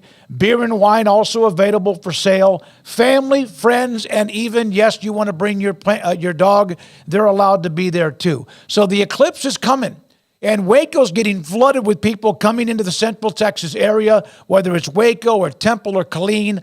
April the 8th, 11 a.m. to 3 p.m., $5 guest fee all day. They'll have special glasses for you to use if you want to wear when the eclipse is happening. Waco Regional Tennis and Fitness on Lakeshore Drive in Waco. time for Paul Catalina's Top 5. Brought to you by Texas Beef House. Where's the best beef in Texas? Your house when you order from Texas Beef House. Unleash the flavor of Texas raised Wagyu. From our pasture to your plate, TexasBeefHouse.com. Top 5 ways I would fix the... No, this is the wrong one, Garrett. This is from Thursday. Top 5 ways I would fix the college football playoff. Number 5. Number 5, we'll just get into it. We can eschew the graphics if you don't have them. Okay. Number 5. Yeah, get rid of this. Just get rid of this. We don't need it because it's not the right one. No automatic qualifiers. I would not do automatic qualifiers. I don't like the idea of it. Now, look, after hearing John Wilner yesterday and seeing how this is the best way that the other leagues can get to automatic qualifiers in, I'm maybe moved on this, but as we move down the line, I believe I have a solution to fight it, but I don't like the idea of automatic qualifiers outside of what is number 4, and we can talk about these together, which is the conference champs are in. So the top 5 conference champs, the 4, and then what they were going to do with the best group of 5. Those 5 are in. Those are your only automatic qualifiers. But after that, there's no guaranteed number of automatic qualifiers. You just have your conference champion, and everybody else is at large. Yeah, I mean, I just hate that this is all still so subjective. You know, like just every other sport's figured it out, but I get that it's unique. There's so many teams, and you can't have a 64, 68 team tournament for football. But Mike Leach wanted it, and rest in peace to the Pirate.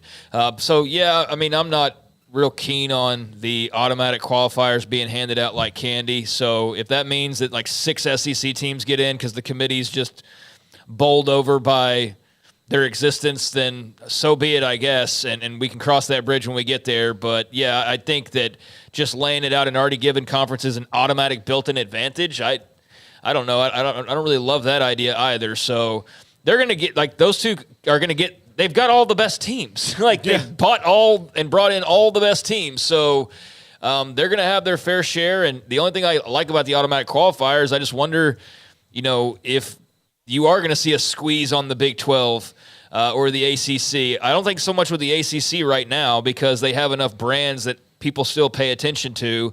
But with the Big 12, I don't know how much respect that second team's going to get. And people will shake their heads in agreement as though that's just an automatic foregone conclusion that they don't deserve respect. And that's bolt-ish, in my opinion. So long as the committee keeps an open mind, I'm all for no AQs outside of the conference champs, but something's got to matter. So conference champs as AQs, I think, is a good idea. Yeah, all right. So those two are together. Now we're already at number 3. Look, we're just flying through today.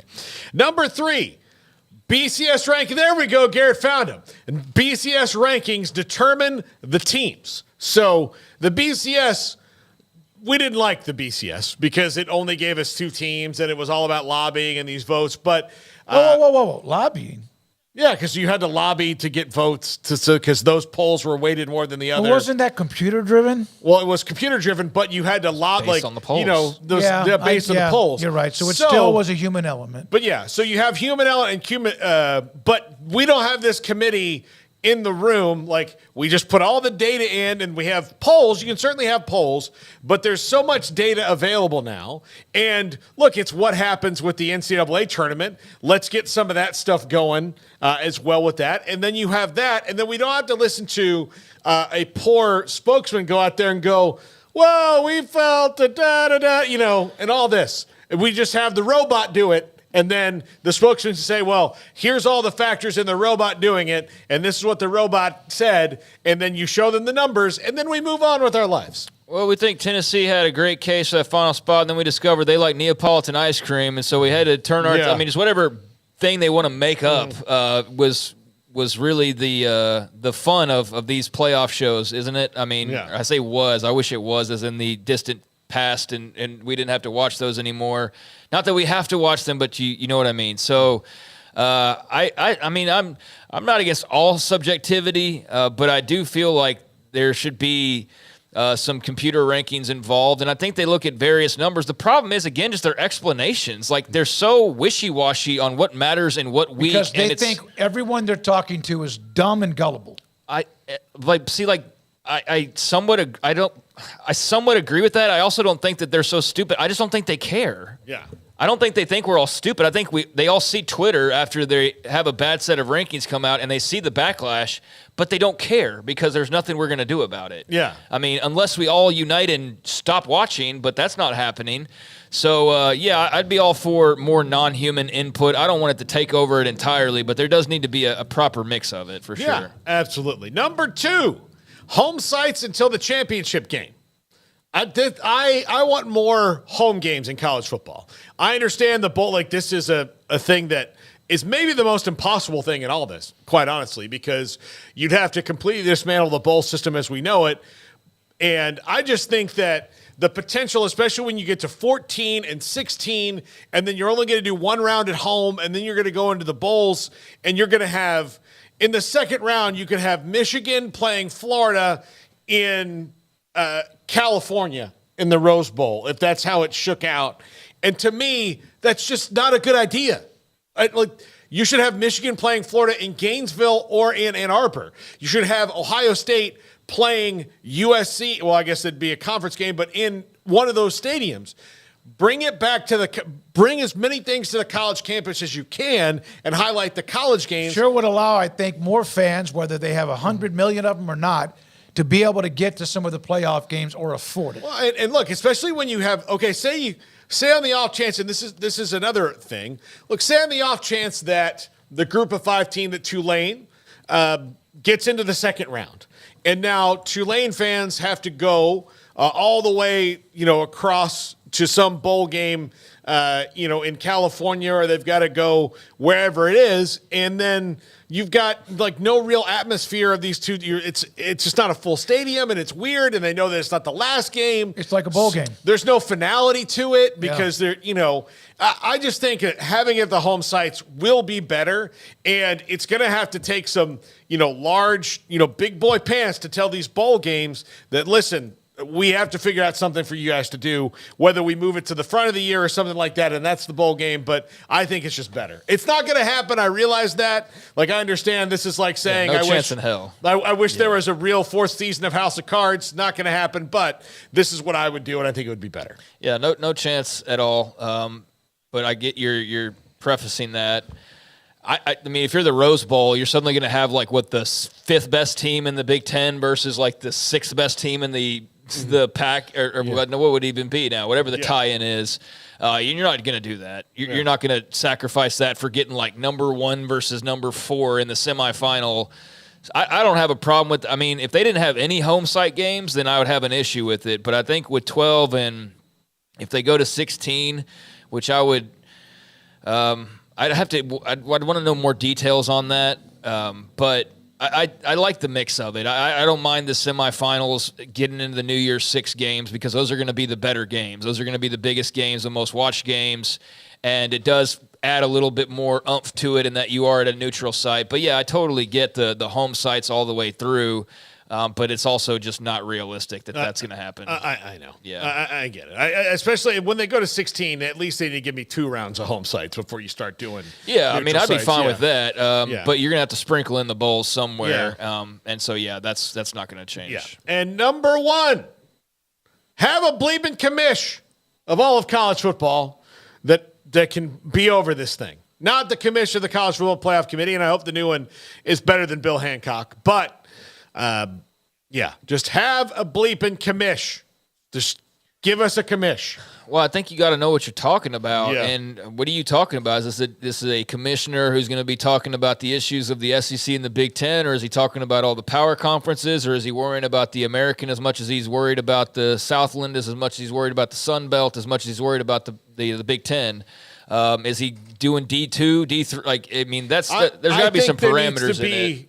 An FBS commish. Okay. Like that has the best, like if everybody's going to be on this, like whatever the level is, like. I think we need to figure out what FBS is going to be here. So whatever the FBS is, whatever the highest level is, however many teams wind up in that needs to have a commissioner.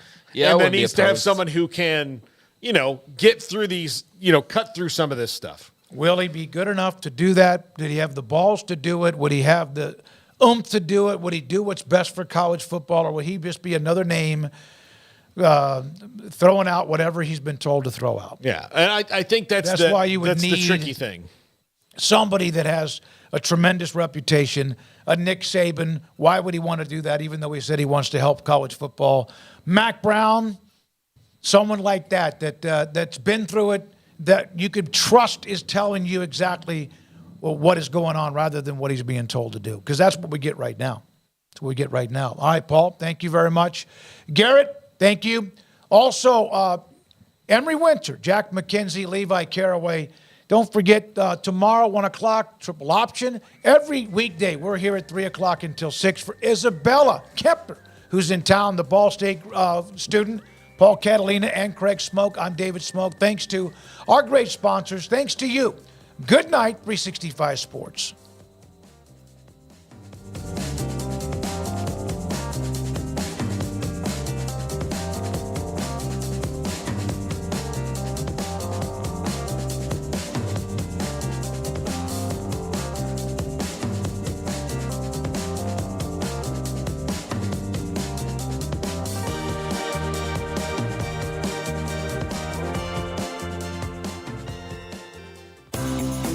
Ideal MRI is a small family business right here in Central Texas. We're open to support you while lowering the cost of healthcare bills. When you need an MRI, ask your doctor for an Ideal MRI. Visit us at idealmri.com or call us at 833-IDEAL-MRI.